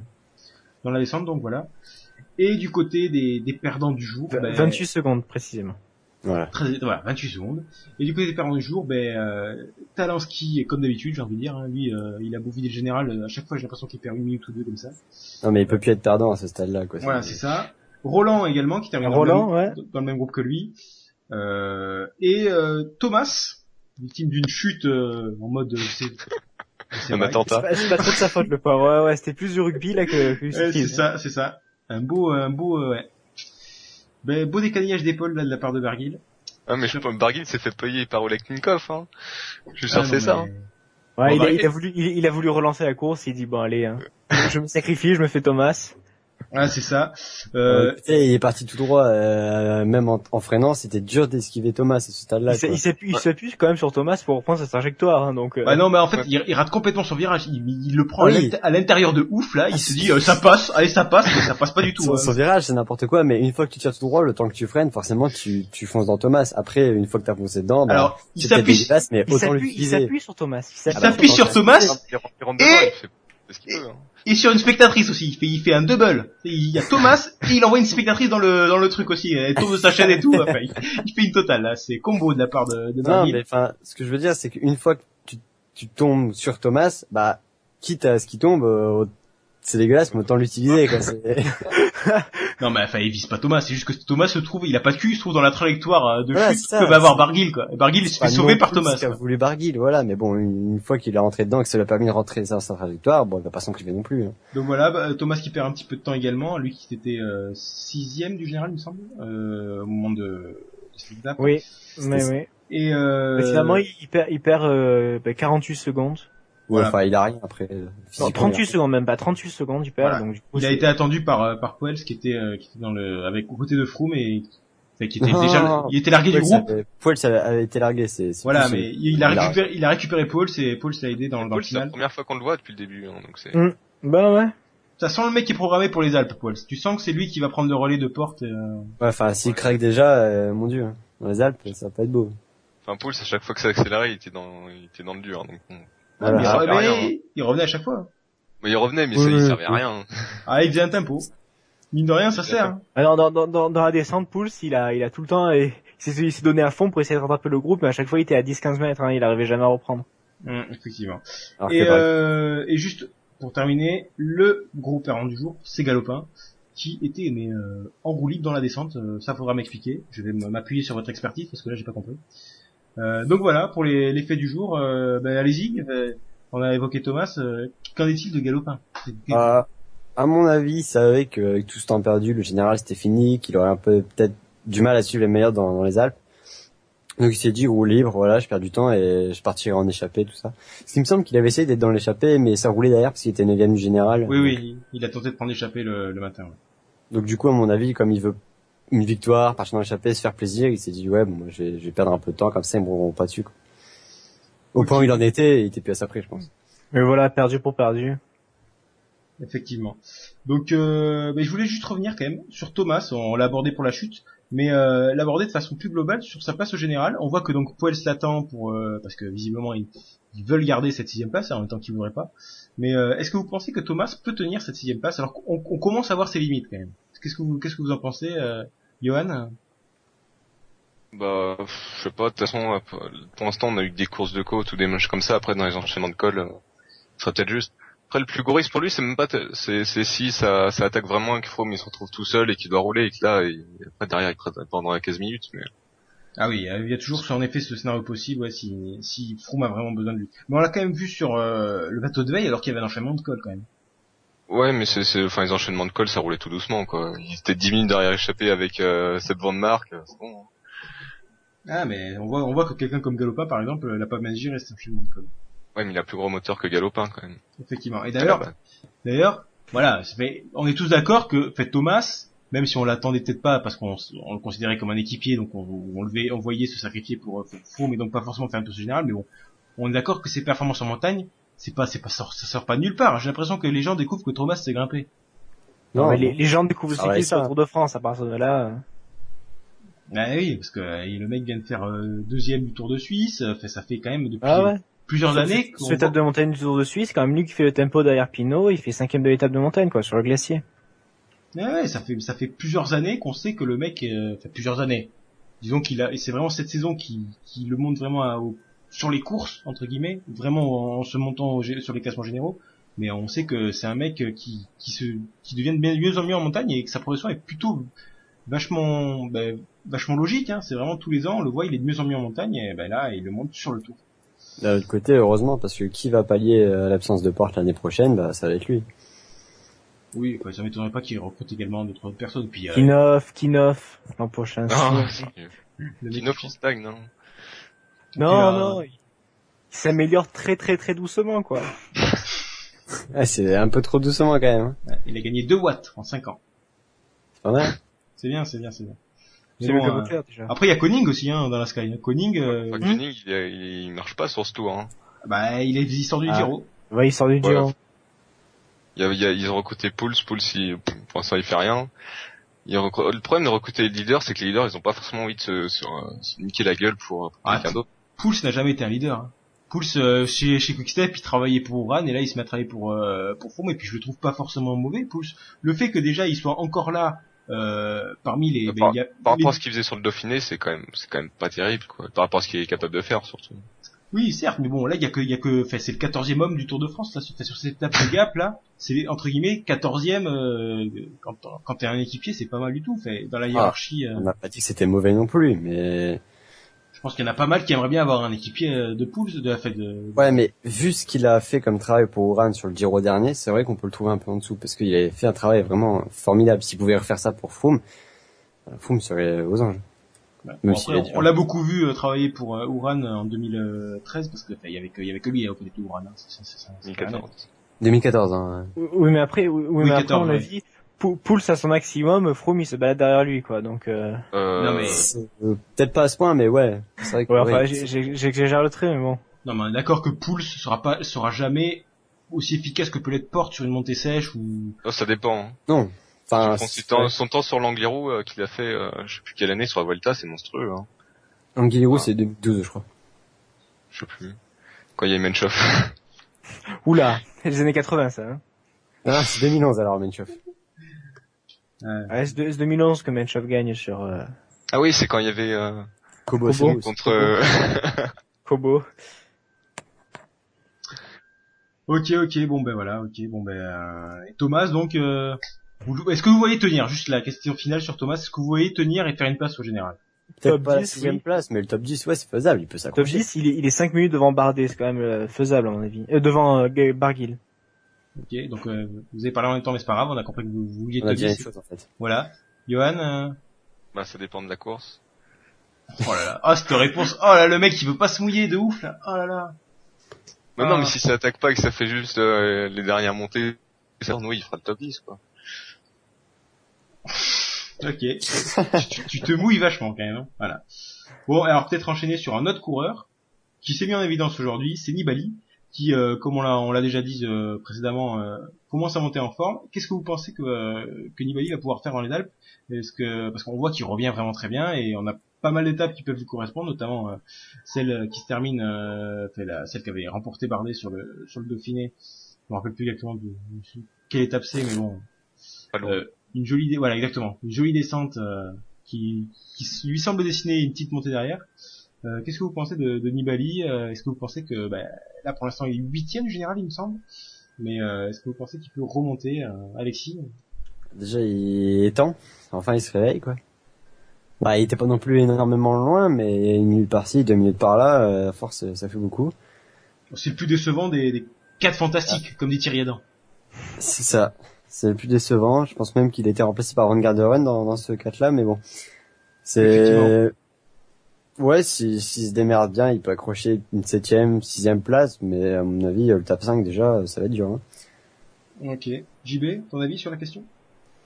Bah, on voit que sur le Tourmalet, par exemple, il a essayé de tenter une sorte de coup en roulant à l'avant, mais finalement, ça a rien donné, à mon avis. Je sais pas, peut-être un défaut dans la préparation ou tout simplement moins fort que les autres, mais à mon avis, il est 8e et il restera là, à la limite 7e, et je vois même pas 6e.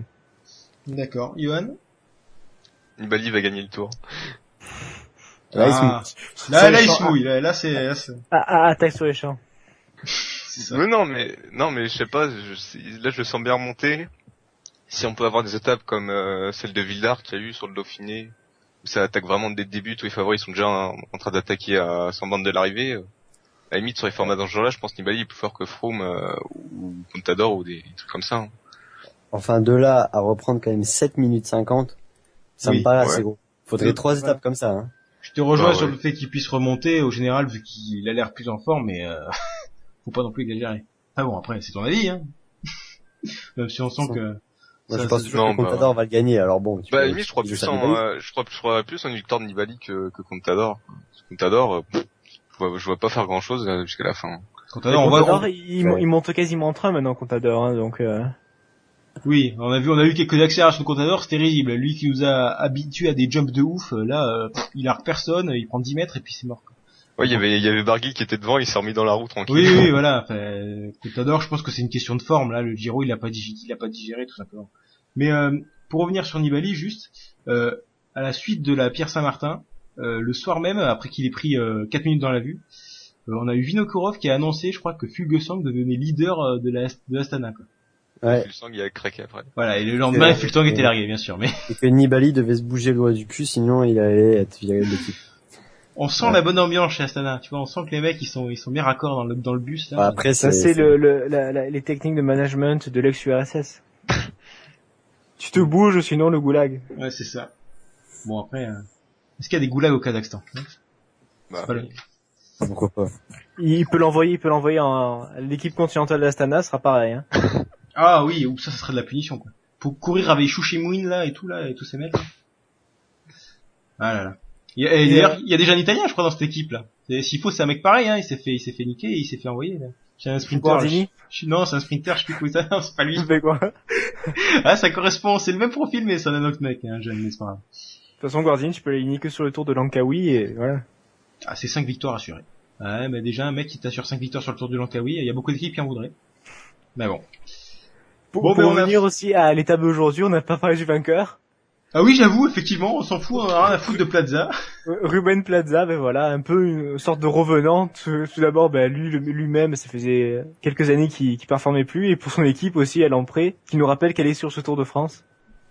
Ouais, bah, il est hyper intelligent, il attaque au bon moment. Et Youngles aussi, une nouvelle fois dans l'échappée, 5e. Il fait, voilà, ça c'était l'instant fanboy, effectivement. Effectivement, Plaza, on a oublié vraiment d'en parler, qu'il l'emporte devant Sagan, bah ouais. Tout simplement, il a attaqué au bon timing, j'ai l'impression que vraiment derrière ça s'est un petit peu regardé. Tout le monde, comme le disait Johan, a regardé Sagan, en attendant que bien sûr Sagan, sur un col, rattrape Plaza comme ça en 2 temps de 3 mouvements. Mais ouais, ça n'a pas été le cas malheureusement. Ah mais Sagan, sa descente derrière, c'était magnifique, quoi. Il a failli, on voyait qu'il était vraiment à la limite. Hein. Il y a 2-3 virages Ah ouais, là. franchement, c'était beau, quoi. Par rapport, même par rapport à Nibali derrière. Par rapport à Barguil. Ouais, Barguil, c'était dégueulasse. Non, non. Alors Barguil, en effet, il envoie Thomas dans le ravin, mais derrière, il arrive à remonter sur son vélo et contrairement à n'importe. Derrière, il est pas loin de renvoyer Paul Saucy dans le ravin à un moment. Ouais, Molema, il a failli renvoyer Molema. Ouais, il a failli, ouais, Molema. C'est-à-dire que derrière, il prend énormément de risques pour rentrer. Ouais. Et il y a beaucoup de coureurs quand même qui auraient justement été qui auraient été tétanisés et qui auraient sans doute perdu du temps suite à cette presque chute. Mais lui, pas du tout. Il y allait. Il a posé les bols sur la table et il a continué de descendre comme un ouf pour revenir sur ce groupe et il a réussi à le faire. Moi, je trouve que si on Ouais, mais il aurait pu lui-même chuter, ça aurait été pareil. Hein. Ah ben il l'a pas fait, ça va. Hein. Oui, heureusement, mais Alors Sagan c'est pareil, il a failli s'envoyer 3 fois dans le décor, mais on dit que c'est génial. Mais pas. Sagan, Enfin, Sagan, il prend 30 secondes dans la descente, c'est quand même monstrueux. Hein. Ouais. Il y avait tous les mecs dans ce roue, il y a pas un qui a réussi à le suivre. Hein. Pantano, il a tenu presque jusqu'à la fin. Bah ouais, mais presque, mais non. Ouais, et à la fin, il tirait bien la langue, il s'est écroulé sur son guidon, quand même. Enfin, Sagan, il était monstrueux dans la descente, c'est impossible à suivre. Ouais, malheureusement, 2e place encore. Ah bah ouais, mais c'est n'importe quoi.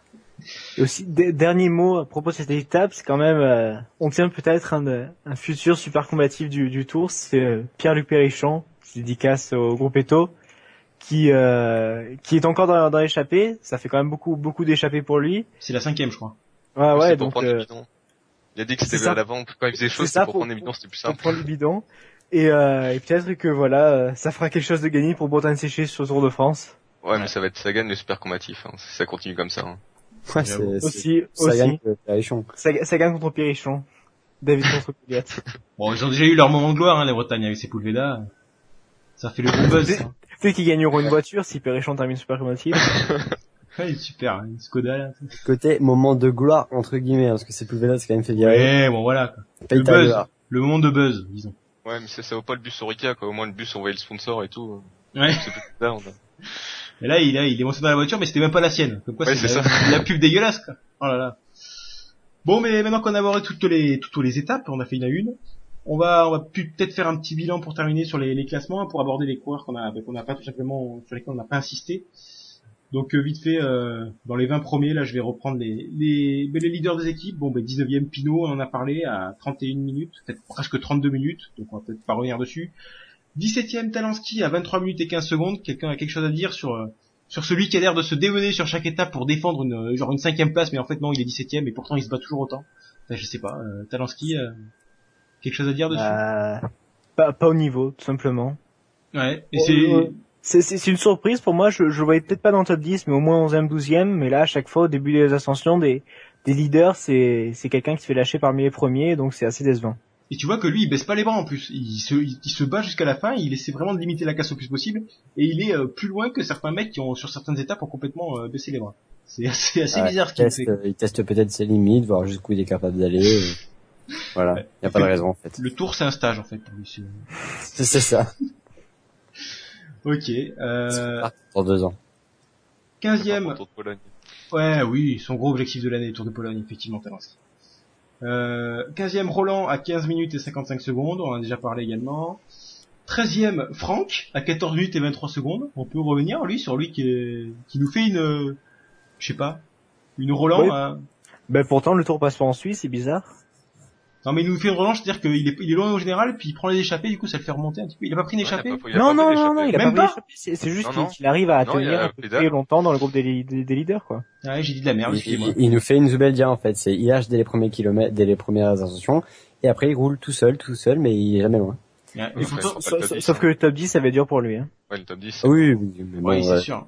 12-13e, c'est quand même pas trop mal. Bah attends, si un mec comme Galopin déjà, il envoie le général Boulet, il suffit qu'il y ait un ou deux problèmes devant lui et il est dans le top 10, hein, le petit Franck. Sauf C'est si, vrai. Il y a Les de seuls derrière gros- aussi. les- ouais, derrière il y a les Roland. seuls problèmes, les seuls problèmes qu'il peut avoir, c'est Barguil et Bardet. Il est déjà très loin de Mollema. Hein. Oui, mais bon. Bah, un abandon, hein, t'as beau être, je souhaite pas, Oui, bien sûr, mais bon. Mollema ne va pas chuter. Non, mais Mollema, il va s'écrouler, il va perdre 15 Mais minutes. non, Mollema va rester là, vous inquiétez pas. Il va gagner sur l'Alpe en mettant une mine à front. Ça, d'accord. Très bien. Mollema va gagner. Et pourtant, Franck est sur le mur de 1000, il a pris 2 minutes dans la vue, direct. Ouais, mais ça arrive, quoi, c'est pas... Oh, tu vas me dire, Roland, il a pris 5 minutes de la deuxième étape, et il est toujours là aussi, hein. Ouais, non mais Franck c'était sur une vraie ascension, c'était juste que c'était pas juste qu'il était pas vigilant. Franck, quand tu prends 2 minutes sur une côte qui fait 1,5 km, tu t'attends que sur l'école de 20 bornes, ça risque de faire mal, quoi. Ouais, bon. Eh non, il est toujours là, le Suisse. T'oublies aussi de parler de SSG, Samuel Sanchez, qui est quand même 14e et qui nous rappelle qu'il a toujours le niveau pour résister au moins longtemps dans la montagne. C'est un bon équipier pour Van Garderen. Ouais, je l'ai pas cité justement parce qu'effectivement c'est un équipier dans le Garderen, mais oui, il est toujours là. Et puis un équipier 14e, c'est quand même pas mal du tout. Et puis j'ai l'impression qu'on en parle pas du tout, hein. C'est-à-dire que, ouais, bon, on n'en parle jamais. Les mecs, les commentateurs ne s'arrêtent jamais sur lui. L'autre BMC, il s'en fout, il parle que de Van Garderen. Il arrive toujours juste derrière le groupe des leaders, donc en fait, on le voit pas tant que ça. Mais il est là quand même. Effectivement. 12e donc Bardet à 13 minutes et 10 secondes, on en a déjà parlé donc on peut revenir dessus. Pareil pour Galopin, 11e à 12 minutes. Et pour Barguil qui est 10e à... Non, il a 12 minutes Galopin, qu'est-ce que je dis? Et c'est Barguil qui a 11 minutes, j'ai inversé les deux, excusez-moi. Par contre, un sur lequel je vais laisser la parole à monsieur JB, c'est Mollema qui est 9e à 8 minutes 53. Donc vas-y, vends-nous du rêve, dis-nous qui va gagner le Tour de France. Ah ben, largement, hein, qui ne pourrait pas dire le contraire. Mais là, Mollema, à mon avis, 9e, sachant qu'il a une minute de retard sur Nibali, une minute d'avance sur Barguil, je le vois rester calé à cette place-là, et c'est une place de mieux que l'an dernier, c'est déjà pas mal, à moins que Nibali vraiment craque, ou que Thomas aussi, mais ça paraît peu probable. Donc voilà, 9e, un top 10, un nouveau top 10 pour la Trek sur le Tour de France. C'est quand même pas mal du tout, et dans l'ensemble, si le Tour s'arrête là, c'était une bonne course pour l'équipe, avec Engels qui a pris les échappées et Zubeldia qui lâche enfin dans la montagne. Il a quand même réussi à claquer Jungels. On pensait pas qu'il allait y arriver, mais il l'a fait. T'as cité Jungels, bravo. Ouais, ça fait deux fois, il a déjà fait avant. Ah, mais j'écoutais pas JB, en fait. Johan, vas-y, je sais que tu... Ah, et dernier truc, Attends. pardon, pour la Trek avec Arredondo qui est une Non, mais 140 inexistant. pieds. Mais tu sais qu'on Voilà. on parle de Mollema, hein. C'est pas la minute Trek, là, en fait. C'est la minute Mollema. Hein. 140e Arredondo qui digère toujours son zéro de l'an dernier. D'accord. Ouais, pas il géré quand même. Donc, Johan, vas-y sur Mollema, je sais que depuis le début du podcast, tu dis qu'il va craquer. Non, je sais pas, enfin, à chaque fois en troisième semaine, de toute façon, il est pas bien. Les dernières sur le chrono, il s'est pris une tôle monstrueuse, quoi. C'est pas un rouleur. Non, mais même, enfin, il était sec, hein. Quand tu te prends 10 minutes, c'est pas une question de rouleur ou pas rouleur, hein. Donc moi, à mon avis, je sais pas, chaque fois, cette troisième semaine, il est raide, donc, comme cette année, il a même pas été très fort, jusque-là, Et je suis pas sûr qu'il va finir dans le top 10, non. Justement, l'an dernier, sur la première semaine, je crois, il est quand même assez fort. Et je crois, si je dis pas de bêtises, il est même plus haut que la 10e place, hein, au bout de la première et même de la deuxième semaine. Alors que là, au contraire, il s'est pas trop montré, donc du coup, peut-être qu'il préserve ses forces, au contraire de l'an dernier où il avait tout donné dès le début et à la fin, il n'avait plus rien. Non, mais moi, j'ai l'impression que Mollema, il est plus performant sur les étapes de transition et les étapes piégeuses que sur les étapes de montagne en soi. Parce que dans les Pyrénées, on voit qu'il est largué. Il est pas très loin, mais il est largué. Grosso modo, on voit qu'il est pas au niveau des tout meilleurs. Mais pourtant, et sur les étapes de transition, il est toujours dans le bon wagon. Je sais pas, il court bien, mais... Aujourd'hui, il était dans le... Voilà, il s'est un peu arraché sur la descente. À chaque fois, il prenait 2-3 mètres de retard, mais il revenait en s'arrachant. Ah, il est pas rouleur, il est pas descendeur, il est pas grimpeur. D'un moment, il a rien pour lui, Mollema. C'est un coureur tout court, tout simplement. Waouh, philosophique. 8e place, donc Nibali, à 7 minutes 49. Bon, lui aussi, on l'a déjà abordé, donc on peut pas revenir dessus. Par contre, en 7e place, un autre Hollandais, c'est Gesink, à 6 minutes 23. Alors là, c'est la parole à Alessi, hein, l'homme de la Lotto Jumbo. Que penses-tu de ton chouchou Gesink? très étonné. Honnêtement, il y avait que Cyril qui le pensait aussi bon, j'y croyais pas et je suis très content qu'il en soit là. Ce stade-là, Il va c'est une résurrection à ce stade-là, parce que Gazing. Ah ouais, quand il le surnomme le Phoenix, il déconne pas. Voilà, 7ème à 1 minute de Thomas, il y a moyen de récupérer une 6ème place. Et si malheureusement Contador craque encore un peu plus, il peut accéder au top 5. Voilà, j'espère. Enfin, j'espère pas que Contador va craquer, mais j'espère que Gazing va prendre le top 5 en fait. C'est un peu bizarre. Et si le bus Movistar tourne dans un ravin, hop, il gagne 2 places. Et Exactement. Et si Froome continue à se faire taper sur le bord de la route, bah il gagne le tour. voilà. Et là. Mais ça laisse de l'espoir pour Rentarama et ça. Hein. Ouais, mais enfin ouais. Bon, Gazing a quand même un poil plus de référence que Taramae, je voudrais pas dire, mais Gazing qui a déjà fait 4ème de voilà. France. Hein. Ouais. Mais là, honnêtement, c'est vrai que malheureusement, quand je vois la façon dont Contador roule et que Gazing qui est souvent devant lui, il y a moyen qu'il le rattrape, surtout s'il craque sur une étape, parce que bon, à 2 minutes, c'est vite perdu, on le sait. Et si Thomas, justement, comme le disait Johan, doit rouler pour Froome mais qu'il lâche après 10 minutes derrière, eh ben, Gazing peut accrocher le top 5 et franchement, ce serait bien pour lui. C'est Calme-toi. l'année des résurrections quand même chez l'Auto Jumbo. Ils nous ont fait Kruijswijk sur le Giro, là ils nous font Gazing sur le tour. Ils vont nous mettre qui sur la Vuelta? J'aimerais bien qu'Alderman Van revienne un peu, Emden. un peu là. Non mais Van Emden n'a jamais aussi bien grimpé que Gazing et Kruijswijk. Effectivement. Non, j'essaie de regarder vite fait leur effectif pour savoir, je sais pas. Van Emden, c'est plus un Bulgare. rouleur. Tendam, ouais, non, ça m'étonnerait Voilà, que j'ai pas encore fait d'anecdote, mais l'année dernière, Van Emden, sur le chrono, il s'est arrêté pour demander sa femme en mariage. Voilà. C'était l'anecdote. Oh là là, bien, ah, celle-là, elle est bien. En parlant d'anecdotes sur les femmes, Van Garderen a abandonné aujourd'hui car sa femme elle est accouché. Van Avermaet, pas Van Garderen. Oui, non, Van Avermaet. Tu vas me faire peur, là. Effectivement, là. Honnêtement, quand t'es 3ème, ta femme qui accouche, bon tant pis, hein, tu fais le tour, hein. Tu m'enverras les photos, chérie, allez hop. Bon, bref. 6ème, donc, Thomas, à 5 minutes 32. Non, je suis pas prêt sur Gazing. Ah, bah oui, vas-y, excuse-moi, je t'ai coupé le sifflet, vas-y, Gazing. Franchement, je trouve, enfin, Pierre Saint-Martin était aussi fort qu'Quintana, vraiment. À chaque fois sur les AV, il est super fort, mais il court vraiment, mais n'importe comment, c'est hallucinant, quoi. Mais Kruijswijk faisait pareil, il roulait tout le temps sur le Giro, mais en même temps... Ouais, non, je trouve que ça marchait mieux. Enfin, Gazing qui attaque à 10 bornes sur une course de côte, alors c'est très bien que ça sert à rien. Il y a aujourd'hui, il y a Nibali Kata qui se met à rouler tout seul derrière comme un gland, enfin, ça ressemble à rien. Il protège sa place. Ouais, mais soit il a contre-temps, soit il anticipe comme un... Ouais, non, en même temps, quand tu protèges ta place, mais que t'es le seul à rouler, et que il y a 5 autres mecs qui peuvent protéger la leur aussi, qui roulent pas, bah, tu passes pour un pigeon, quand même. Parce que, il en fallait bien un qui roule, voilà. Bah oui, mais il fait oui. Tout seul, mais non. J'ai peut-être une excuse pour l'attaque à 10 km d'arrivée, même si je trouve ça un peu bête aussi. C'est que, nous, on pensait pas que Gazing était à ce niveau-là, peut-être que les favoris aussi, ça fait plusieurs années qu'il fait pas grand chose, entre guillemets. Il se dit, ouais, c'est juste Gazing, tu vois. Ouais, je vais le remettre à l'envers, là, bim! Voilà. Au final, ça s'est pas passé comme ça, parce qu'ils lui ont roulé ouais, mais dessus. Reprendre, sur la première arrivée au sommet, c'est très bien que les mecs, les Sky, ils vont mettre leur train et que ça va, ouais, il va revenir. Il avait couru très intelligemment. Mais n'empêche que malgré son attaque, il suit presque Quintana. Si jamais c'était pas grillé avant, peut-être que, voilà. Il attaque. Peut-être, il aurait suivi Quintana, hein. Il attaque peut-être pour justement prendre de l'avance parce qu'il sait que derrière ça va avoir des gros changements de rythme et que ça va exploser dans tous les sens et que lui il aime pas forcément ces changements de rythme. Ouais, ça se trouve s'il avait pas attaqué, il aurait fini plus loin, on sait rien. Il y a un doute quand même, mais bon. Par contre, je rejoins Johan sur le fait qu'il roule là tout seul. Qu'il roule d'accord pour garder sa place, ok, mais tu demandes de soutien des autres mecs, quoi. Tu vas pas rouler tout seul. Ah, ouais, parce que Mollema a pas roulé, par exemple. Oui, voilà, tu dis, vous voulez pas rouler, c'est bon, hein. Allez hop. Si aussi, sur l'attaque de Mollema à Cauterets, c'est Gazing qui va derrière et qui roule tout seul, quoi. C'est n'importe quoi. Ah là, l'auto. L'auto et X, même combat. Bref. Tous les loteries, de toute façon, ça doit être quelque chose de partagé. Ouais, la FDG aussi, putain. Non, mais Gazing, surtout, j'espère qu'il va pas se ramasser ou avoir un truc ou quelque chose, quoi. Parce que ce serait dommage. Ah, ben là, la grosse faute, c'est qu'il tombe sur les champs, hein.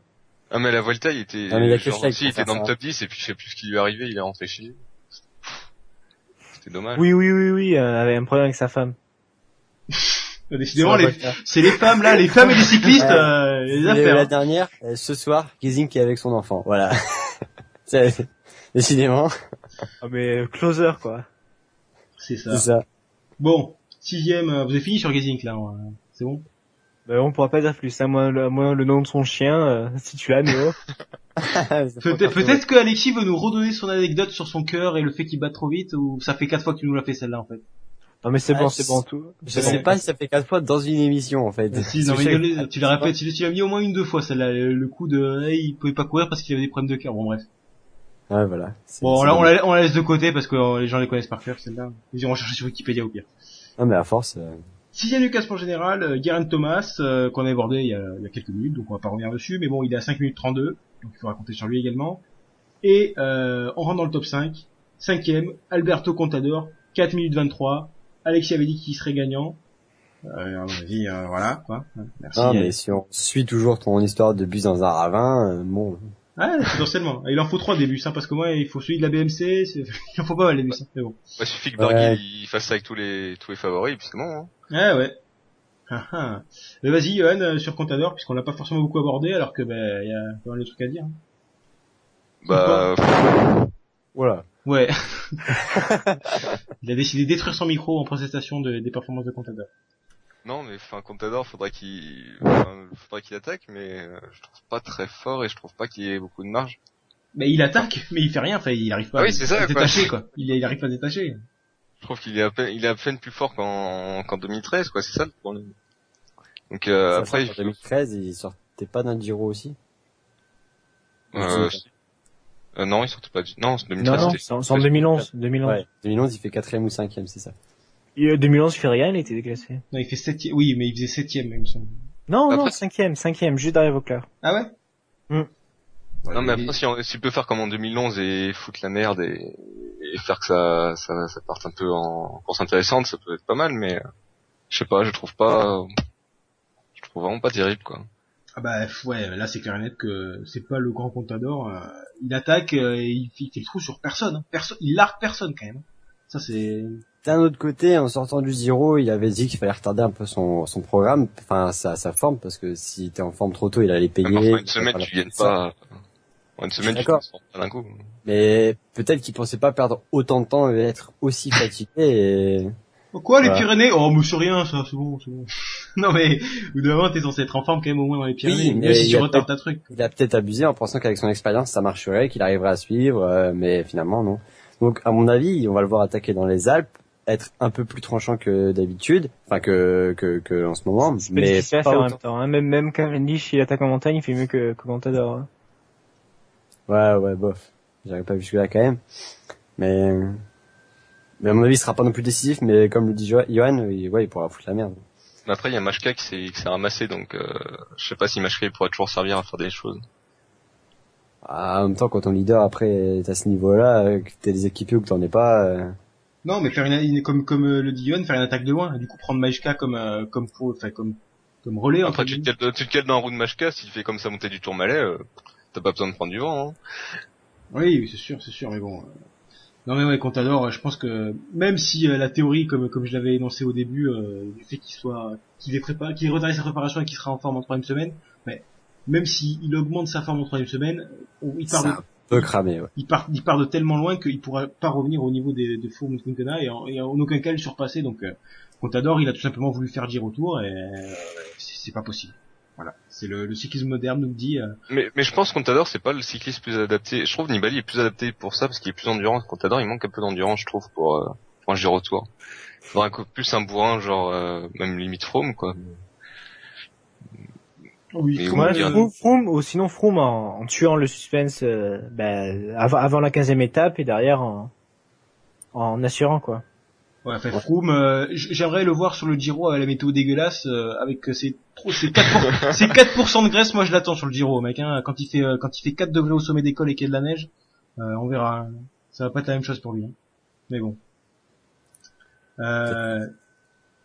Mais bon, voilà, Contador. Hein, je pense qu'on est tous d'accord pour dire que le Giro, c'était pas forcément une mauvaise idée puisqu'il l'a gagné, donc il repart pas non plus Oui, mais bredouille. doubler après. Ouais. À la limite doubler Giro Volta, pourquoi pas, mais Giro Tour. Bah après, est-ce que quand t'as un leader dans ton équipe qui s'appelle Contador, tu peux te dire ah non, il fait pas le tour. Je suis même pas sûr que lui. non. Si part pour gagner le Giro et la Volta.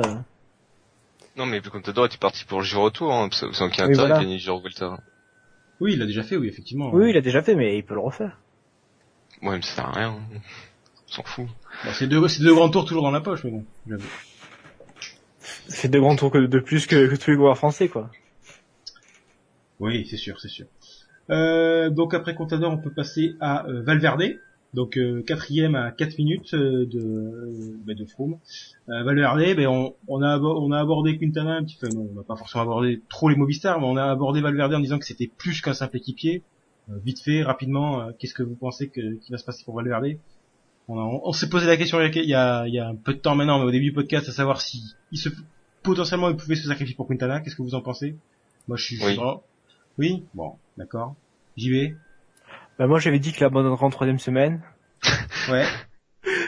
pour la Vuelta, mais finalement bon. Tu dis vraiment de la merde. Hein. C'était un pari, mais bon, il a pas trop réussi, mais non, je vois pas se sacrifier. Je vois jouer le podium jusqu'au bout. Et puis, est-ce qu'il aura, étant donné qu'il est sans doute moins fort que Quintana en montagne, est-ce qu'il aura l'occasion de se sacrifier? À moins que Quintana ait une vraie défaillance. Bah, ça dépend comment il court, en fait. S'il reste sur des formats attaqué Froome juste au pied de l'Alpe d'Huez ou des trucs comme ça, il a le temps de faire sa course. Puis limite, le statut de leader dans la Movistar peut changer au gré de savoir si, par exemple, les jours ils arrivent à isoler Froome et qu'il reste encore Valverde et Quintana. On peut avoir, s'il reste pas mal de kilomètres de l'arrivée, par exemple, on peut avoir des attaques en relais, etc. pour épuiser Froome et potentiellement avoir un Valverde qui s'échappe et qui arrive à prendre beaucoup de temps sur Froome, quoi, et qui passerait potentiellement devant Quintana au général. C'est la seule équipe qui a 2 coureurs qui sont vraiment parmi les meilleurs de ce tour, et donc c'est la seule équipe qui peut faire ça, entre guillemets. Et qui sait bien jouer avec. Oui, aussi. C'est pas faux. Alexis, Mais je trouve ça intéressant de voir que Valverde, en fait, il a toujours voulu faire le podium, et c'est cette année, alors qu'il est équipier et qu'il s'occupe pas tant que ça de sa course, qu'il est en position de faire podium. ouais. C'est marrant. Et Il profite qu'il n'y a pas beaucoup de favoris au niveau finalement. Hein. Contador, Nibali, ils déçoivent et donc du coup Valverde en profite. Ils déçoivent. C'est Bah français, ça. oui, décevoir. C'est un, Non, c'est un- c'est pas, il dit pas, il déçoit plutôt. ils déçoivent parce qu'ils sont Contador plusieurs. et Nibali. Ils sont Ouais, je deux. sais pas. Ouais. Ah, mais, À moins qu'ils ne font qu'un. Je ne Ouais, dis pas. Pinot aussi. oui, oui, Pinot Pinot, également. Parce et que puis, parce que le Pinot de l'année dernière, là, il doit être capable d'être devant Valverde. parce que il était devant Valverde en montagne, hein, le Pinot. Ouais, bah oui. Donc, ouais. Alexis, ton avis sur la question avec un français correct, puisque t'arrives pas à conjuguer des verbes. Ah ben, j'ai demandé, ça arrive. Non mais, honnêtement, je pense que ça dépend vraiment du scénario de course et à voir s'il change de leader comme ça, mais si jamais il peut se sacrifier, perdre du temps tout en restant 3e, il peut le faire. Mais sinon, si ça doit carrément lui coûter 3 ou 4 places, non, il le fera sûrement pas, mais ça dépend du scénario de course. Ok, pour faire le petit lien, on va sauter Van Garderen, on va directement passer à Quintana, puisqu'ils sont dans la même équipe, donc enchaînons. Quintana, qu'est-ce que vous en pensez? C'est peut-être le seul favori qui est vraiment à son niveau avec Froome et Van Garderen. Enfin, le gros favori, j'entends. Donc, et malgré ça, il prend quand même du temps dans la vue. Johan, le petit Colombien. Bon, JB, si tu veux y aller, vas-y. Hein, mais... il perd finalement plus de temps dans la bordure de la 2e étape que sur la Pierre Saint-Martin. Effectivement, ouais. Donc voilà, sans cette bordure, il aurait je crois 2 minutes de moins. 1 minute 28, je crois, 24, je crois que c'était la bordure. Une 30 quoi. Ouais, grosso modo. Ça fait quand même, il aurait moins de 2 minutes de retard sur Froome. C'est déjà mieux que 3-10. Mais moi j'y crois toujours. Je laisse toujours mon favori pour la victoire finale et je crois toujours qu'il sera en jaune à Paris. Ok, Johan. Bah, en 2013, il a été plus fort que Froome en 3e semaine. À mon avis, ça va être pareil. En montagne, ça va être lui le plus fort à chaque fois. Donc, 3 minutes, ça peut se reprendre. Il y a moyen. Okay. Une minute par étape, voilà. si c'était aussi simple que ça. Il y a 4 étapes, mais voilà, il termine avec 1 minute d'avance.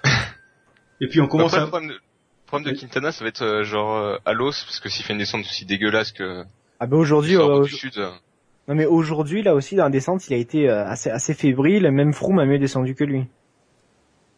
Ouais, enfin bon, c'est pas non plus, je pense pas que la descente d'Alos va être un truc pas forcément hyper décisif pour les tout premiers généraux. Je pense que ce sera plus... C'est surtout pas aussi dangereux qu'aujourd'hui. Oui, je pense que ce sera plus un endroit où attaqueront, entre guillemets, les mecs un petit peu largués qui veulent reprendre du temps, mais qu'entre les gros favoris, les 3 ou 4 premiers du général, ça risque de pas trop bouger. Mais un Nibali ou un mec dans le genre qui est un peu plus loin, va pourquoi pas passer offensif, mais peut-être pas les autres quand même.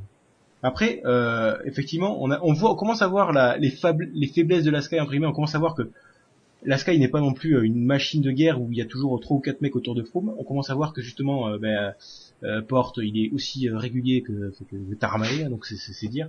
On commence à voir que Poel, ce n'est pas non plus un fou de guerre. Il y a guère que Thomas, mais on voit aussi que lui aussi, il est limite sur les Aujourd'hui, il était quand même un peu raide, hein, Thomas. Voilà. Et puis même, on l'a vu quand Froome décide de partir, qu'il y a Quintana, qu'il y a Valverde, etc.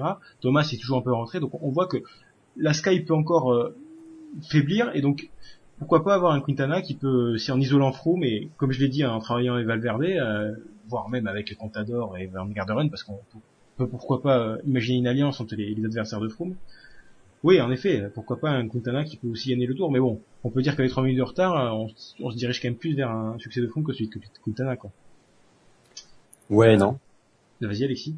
Parce que bon, après c'était Uran le leader sur le Giro, mais sur une étape, Quintana était parti de loin, il a réussi à reprendre presque 3 minutes. C'était voilà. Surtout que Froome en 3e semaine, bon, c'est pas toujours ça. On l'a vu sur la Vuelta, même s'il était blessé. Même sur le Tour 2013, c'était moins ça. Finalement, la seule fois où il a été vraiment à fond en 3e semaine, c'est quand il était équipé de Wiggins. C'est mis à part ça, en 3e semaine, il faiblit toujours un petit peu, et on sait que Quintana en 3e semaine, lui à l'inverse, il augmente en puissance encore, quoi. Donc 3 minutes, pour moi, c'est faisable. Ta comparaison avec Uran, justement, c'est le fait que ce soit Uran qui était leader. C'est quand même pas pareil que Froome. Oui, voilà, c'est sûr. Oui, c'est sûr. Mais je suis d'accord que c'est tout à fait possible, mais ça aurait été encore plus possible s'il avait pas pris ses 1 minute 30 dans la vue sur la oui, c'était même 3 minutes, c'est beaucoup, hein. C'est un truc de ouf, 3 minutes, hein. Mais il aurait pas pris les 1 minute 30, à mon avis, il gagnait même à pédale, hein, sans avoir besoin de plus que ça de... Oui, c'était vraiment le seul gros leader sur le Giro. Quintana était vraiment une jambe au-dessus de tout le monde, hein. Oui. Mais si jamais il est en bonne forme et qu'il augmente encore en puissance et que Froome faiblit, 3 minutes c'est beaucoup. Comme c'est pas beaucoup aussi, c'est facile à reprendre. Comme ils disent, 1 minute par étape, c'est vite fait, hein. Ouais, pourquoi pas. Ok. Et avant d'aborder donc Froome, on va parler donc du 3e du général qu'on avait sauté. C'est Van Garderen qui est à 3 minutes 30, donc qui est à 20 secondes du 2e Quintana, donc qui est pas non plus, fait qu'il y a à peu près grosso modo dans les mêmes écarts par rapport à Froome que Nero Quintana. Donc Van Garderen, coureur de la BMC, qui est impressionnant, qui court très très bien, et qui, même si on voit que en montagne il se fait un petit peu surpasser, mais pas tellement que ça, il joue son va-tout et il le joue très bien. Van Garderen, il va le faire son podium peut-être. Non. Non? Ah. Vas-y, enchaîne. Je sais pas, de toute façon, pour l'instant, il est déjà à Valverde, en montagne, il est un peu en dessous de Valverde. Pour l'instant, c'est pas... Le problème, c'est que Van der Zandt, il a une super équipe, il a une équipe super forte, donc il n'utilise pas des masses parce qu'il reste derrière et il suit. Donc c'est pas très intéressant, quoi. C'est peut-être sur l'équipe qui n'arrive pas à suivre, au contraire, tu vois, on les a jamais Non, mais sur une course de côte, c'est pas très grave, mais avec Juan Denis, Sanchez, machin, tu peux faire, tenter des trucs un peu... Sanchez est très bien passé au fait, il est bien, ouais, Sanchez, hein, justement. À mon avis, il va pouvoir se sacrifier, Sanchez, à mon avis, parce qu'il va pas tenir sa 14e place, quoi. Oui, il est là en tant qu'équipier, mais comme on l'a dit quand on l'a justement abordé juste avant, Sanchez, il est 14e général, mais on le voit jamais. Il se fait larguer très tôt, mais il reste toujours un peu derrière. Tôt. Enfin, il est juste derrière, quoi. Il est juste derrière, il termine toujours dans le groupe des suivants. Du moment que c'est pas une course de côte où tout le monde est à bloc, il va servir. Ah oui, après, mais bon. Mais je sais pas, Sanchez, on a l'impression qu'il se fait larguer, et derrière, il tient bien, mais normalement, si tu joues vraiment ton rôle d'équipier à fond, tu te crames pour ton équipier, et limite, tu prends 10 minutes derrière, alors qu'il les prend jamais, ces 10 minutes, Sanchez. On a presque limite l'impression qu'il fait sa course de son côté, Sanchez. Non? Mais on sait pas, parce que Van Garderen a annoncé qu'il préférait les Alpes, donc peut-être qu'il se réserve justement pour les Alpes, et que là, on va le voir bien à l'œuvre pour Van Garderen. Ouais, mais Van Garderen, il avait dit dans une interview qu'il attendait de voir Contador et Quintana attaquer pour se cramer et les reprendre après. Donc c'est pas super bon signe quand même. C'est une grosse tactique. Oulala. Tactique américaine en même temps. Hein. C'est ça. Attendre les contrôles à montre pour. Mais il y en a plus là. Non, il y en a pas. Ça fait que du coup, il est encore plus. Ouais. Bon, et j'ai quand même pronostiqué que Van Garderen, je le mettais pas dans le top 10 parce que je le voyais complètement craquer sur une étape. Je sens que je vais me tromper, mais bon, on sait jamais. Il était 6ème et finalement, je le vois bien terminer.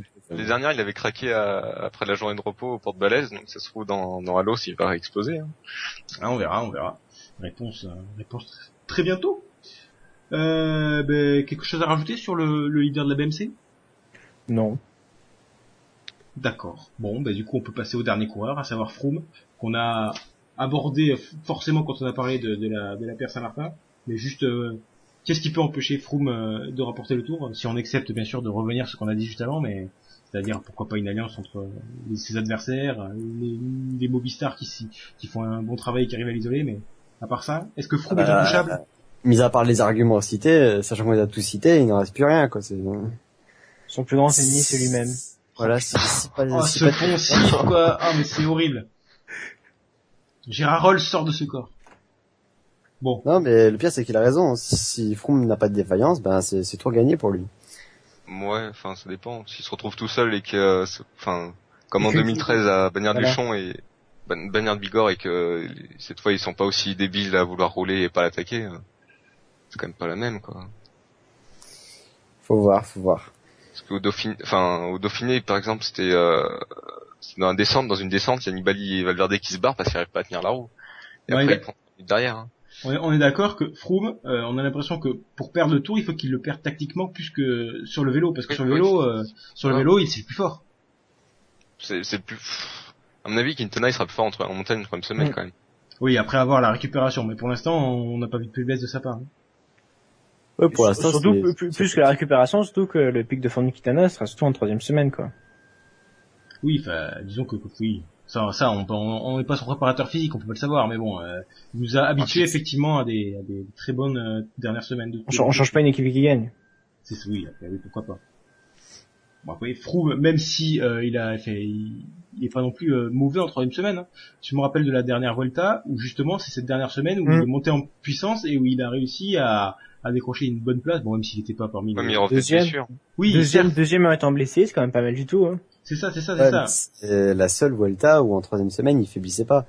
Parce que c'était l'année d'encore avant, il galérait, il suivait même pas Rodriguez et Valverde. Mais comme quoi, c'est pas un problème de récupération, c'est un problème de planification d'entraînement. C'est pas si c'était un problème de récupération, quel que soit le grand tour en troisième semaine, il serait moins bon. Alors que là sur la Vuelta, il nous a montré qu'en fait c'est pas un problème de récupération, c'est juste un problème que son planning d'entraînement est fait pour être en forme pendant tel et tel. Ses pics sont peut-être plus sur la première moitié de tour que sur la seconde. Ouais, et puis Froome il était déjà à bloc au Dauphiné, donc Ah, il y a ça aussi qui joue effectivement et qui pourrait nous faire croire que la troisième semaine sera peut-être plus difficile pour lui. Effectivement. Ouais, c'est ce que j'allais dire. Enfin bon, est-ce qu'il faiblit au point de perdre 3 minutes à la pédale? C'est sur Quintana oui, sur Van Garderen non, mais Quintana oui. Parce que même s'il faiblit ne serait-ce qu'un peu, l'autre en face, il augmente. Donc ça augmente le gouffre et 3 minutes, ouais, c'est vite perdu. Pourquoi pas? Sachant qu'il a pris 3 minutes en une étape, en perdre 3 en une étape, c'est peut-être pas non plus extraordinaire. Il a pas pris 3 minutes en une étape, il a pas pris 3 minutes, il a mis 1 minute au Quintana. Complètement fumé, non, aussi. Sur Quintana, mais sur les autres favoris. Ils ont tous pris autant, donc pourquoi pas. Ah, mais si je vous écoute, il y a que Quintana pour venir le détrôner. Hein. Oui. Ah bah oui. Il y a Nibali. Ouais. Oui, dans ton monde de rêver, là. Où ça attaque à 100 bornes de l'arrivée, on est dans les années 50 et... Bah bon. Non, mais c'est que les parcours sont pourris, c'est pour ça que ça attaque pas à 100 bornes de l'arrivée. Des vrais parcours, ça attaque à 100 bornes de l'arrivée. Ouais, bon là, les étapes sont plus courtes peut-être. Donc sur les Alpes, il y a des étapes assez nerveuses. Donc là, on peut avoir des opérations lancées de très loin. Mais bon, à voir si ça marchera, c'est la grande question. Le dernier à avoir fait ça sur le tour, ça reste Andy Schleck quand même. Oui. C'était pas non plus le meilleur des tacticiens, hein, faut l'avouer. Ouais, mais ça a marché, hein. Ouais, ça a marché. Et ouais, ça a marché, et voilà. On en regrette la même chose. Enfin, refaire une tactique de Andy Schleck, c'est jamais gage de de qualité. C'est sûr que ça marche, hein. Ok, qu'est-ce que j'ai rajouté sur le Kenyan blanc? Non, j'ai dit qu'on arrêtait de l'appeler comme ça, putain, mais sur Froome. Mais il y a que toi qui l'appelle. Mais oui, c'est à chaque fois je cherche des... Thierry Adam, toi et Thierry Adam. Ah là là, putain, non mais on va l'appeler comment? Même Michel Labert le fait pas, même Céline Vasseur ne le fait pas, Nicolas Lé non plus. Tu pourrais faire un effort, hein. La mobilette kenyane aussi, ça aussi il le dit aussi Thierry Adam. Là. Ouais, non mais c'est quand même Gérard Rolls qui appelle Nibali que le requin de Messine tout au long de l'interview, quoi. À force. Je crois que c'est un rappeur, c'est une espèce de surnom qu'il a et tout. En parlant de rap, Greipel a fait un rap avant le tour. Oui. On s'en fout. Et surtout, c'était parfaitement horrible. C'était dégueulasse. Oh là là, j'ai regardé la vidéo. Mais bon, il est cycliste, hein, il est pas rappeur, hein, ça se voit. Ouais, mais sa voix, ça m'a fait rire, voilà. Tout ça pour dire, ou est-ce qu'on a fini sur From, ou est-ce que vous avez des choses à rajouter? Oui, moi, c'est bon. J'y vais se barrer. Mais ce n'est pas terminé, parce que mon cher, Je peux en finir. on va juste revenir très rapidement sur les classements annexes. Bon, on va commencer par le maillot vert, dominé par Sagan, qui a quasiment 100 points d'avance sur Greipel. Là, Ouais, je pense, c'est plié, ça. voilà, Ouais, c'est c'est unanime. Qui pense que Sagan ne gagnera pas? Levez la main. Ah. Voilà, merci. Donc, je pense que c'est unanime, effectivement. Sagan, une fois de plus. Au niveau des classements des Pareil. meilleurs jeunes, Pareil au meilleur jeune, ouais, c'est plié pour Quintana, quoi. Barguil est seulement à 7 minutes, je crois, 8 minutes. Bon, attention. Ouais, non, mais c'est bon. Près de 8 minutes, mais putain. Bon, ok. Classement Bob par Jungels, équipe. 6ème. Bob Jungels, 6ème. Oui, enfin, en même temps, je crois qu'il y en a, À plus d'une heure de Quintana. super. Sachant qu'il y a 8 mecs classés dans ce classement, super. Il y en a 28. Bon. 29. Et spéciale dédicace pour toi, JB, parce qu'il y a que toi qui l'intéresse, ce classement. Le classement par équipe est dominé par les Movistar. MTN deuxième quand même. Ouais, Ah, je 20 trouve avec les échappés, MTN, Hein À 20 minutes. Et la Ouais, track ça va, 9ème. quand même. ouais, mais 20 minutes, le classement par équipe, ça se reprend vite. Ouais, c'est 20 minutes, c'est rien pour ça. Attends, je veux revenir sur ce que, et la Trek 9ème. Genre, tu balances ça comme si c'était une bonne performance pour la Trek 9ème sur 20 d'un classement par équipe, quoi. T'es au courant que il y a 20 participants, enfin 22, quoi. Enfin bref. Ah oui, on se console avec ce qu'on peut, hein. Enfin, la Trek est encore à 9, hein, la plupart des équipes ne sont plus. Non, ils sont à 8, y a pas Cancellara. Oui, Ah ouais, ouais. Et enfin, dernier classement annexe, le classement des meilleurs grimpeurs, qui est pour l'instant dominé par Froome, comme on l'a dit, qui fait les sprints à Roland pour les classements des meilleurs grimpeurs. C'est aussi improbable que ça puisse paraître. À votre avis, Froome, meilleur grimpeur, ou je pense que dans les Alpes, on verra des échappées. Rodriguez. S'il se démerde bien, il y a moyen, mais j'ai un doute quand même. Je pense plus pour Rodriguez, ouais. Ça je pense plus objectif, pour Rodriguez. ça partait. Oui, là, ça va s'échapper de tous les côtés, puis les équipiers se fatiguent au fur et à mesure des jours, donc là, on risque d'avoir des échappées qui vont arriver au bout sur les Alpes, donc... À moins de voir Froome dans une échappée, j'y crois moyen, quoi. Oui, non, ouais, là, il y a peu de chance, effectivement. Donc, c'est qui votre favori pour le classement des meilleurs grimpeurs, si ce n'est pas Froome? Rodriguez. Ah ouais, Rodriguez. Rodriguez. Très bien, bon, ouais, d'accord. Tout le monde dit Rodriguez. Pas un petit Maïchka ou un petit Pinot ou un Roland? Ouais, Machka, je sais pas, il est tombé et puis il va être plus au côté de Contador, donc... Ouais, si Contador va reprendre du temps, il va avoir besoin de Maïka quand même. À la limite, Fuglsang, le seul adversaire de Bardet aussi. Rodriguez, un peu. mais... Ouais, il y a Bardet.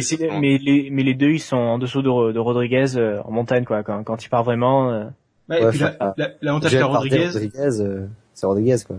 l'avantage qu'a Rodriguez, c'est qu'il est tout seul dans son équipe. Alors Fuglsang a Nibali qui doit s'occuper et Majka en effet à Contador. Donc Rodriguez, lui, il a plus que ça comme objectif. Oui, et que surtout, c'est vraiment un très bon grimpeur, quoi, Rodriguez. Donc Ouais. d'habitude, il y a que les seconds couteaux qui jouent ça, et là, c'est vraiment un grimpeur ultra solide qui vient...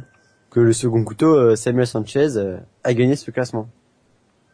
Oui, non mais, Donc, non mais, il n'y a pas que les seconds couteaux. il y a des qui- très grandes gloires qui ont gagné le classement de maillot à poids. Enfin, Et voilà, mais après, tu gagnes en gagnant. oh là là, non mais, toi, t'as envie de te barrer. Toi, t'as envie de te barrer, ça se sent, voilà, effectivement. Ouais. Sachant qu'on est les pros des conclusions, t'es pas sorti de l'auberge. Effectivement, mais je pense que voilà, on a abordé à peu près tout ce qu'il y avait abordé pour cette seconde semaine. Donc maintenant, à suivre la troisième semaine et les fameuses Alpes. Ben voilà, il n'y a plus qu'à souhaiter un bon tour, enfin une bonne fin de tour à tout le monde. Et effectivement, ça va être le moment où je vais vous demander de faire le mot de la fin à chacun. Et alors là, s'il vous plaît, pas de blague pourrave, pas de discours de 20 minutes pour me rappeler toutes les conneries que j'ai dites, comme vous me faites à chaque semaine et je suis obligé de faire du montage derrière. Donc s'il vous plaît, un dernier mot qui est véritablement un dernier mot. Enfin, je vous accorde une phrase quoi, mais et puis pas de blague pourrie, s'il te plaît. Et j'y vais, vas-y. Non, je laisse ma place, j'irai en dernier. Il a déjà pris. Ça sent le mec qui a préparé un truc de merde déjà. Bon, Johan, pour ta première, qu'en as-tu pensé de cette émission? Bah, Tu ça a demandes l'air, un c'est bien. truc simple et tu demandes ce qu'il a pensé de Ouais, l'émission. c'est- On va partir dans un débat. Oh là là, c'est bon, putain, si on peut pas Ah, rien vas-y, dire. qu'est-ce que t'as pensé de l'émission? Vas-y, ça m'intéresse. Bah, c'était bien. Très bien, bon ben, On a entendu JB qui fait, ouais, j'arrive. T'inquiète pas.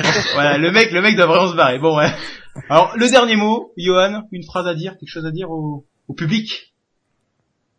Van der Breggen a gagné le Giro. Waouh, Ouais. putain, là il nous a collé, hein. Super. Si. Même qu'elle a très bien gagné, très bien couru, c'était bien. Ah putain, cyclisme, bah, d'accord, j'étais sur je sais même plus qui c'était, c'est une cycliste. Si, c'est une cycliste Ah oui, féminine. c'est la meilleure cycliste féminine de cette année. Non mais moi j'y suis pas sur le cyclisme féminin. Alexis, qu'est-ce que encore un truc J'espère que Gazing va intégrer le top 5 et j'y crois. Merci. Je te remercie de pas avoir fait un jeu de mots pourri. Merci. Ah, je vais vite voir une fois. JB, t'en as un mot, je sens qu'il est préparé, qu'il est... Marqué les Rizards est 1 minute 20 devant Luis Menkes au classement général. Oh là là là là. C'est gage de qualité, donc... C'est surtout pas Alors, préparé. c'est Markel et Rizard ou c'est Yann Backlands? On sait, Rizard.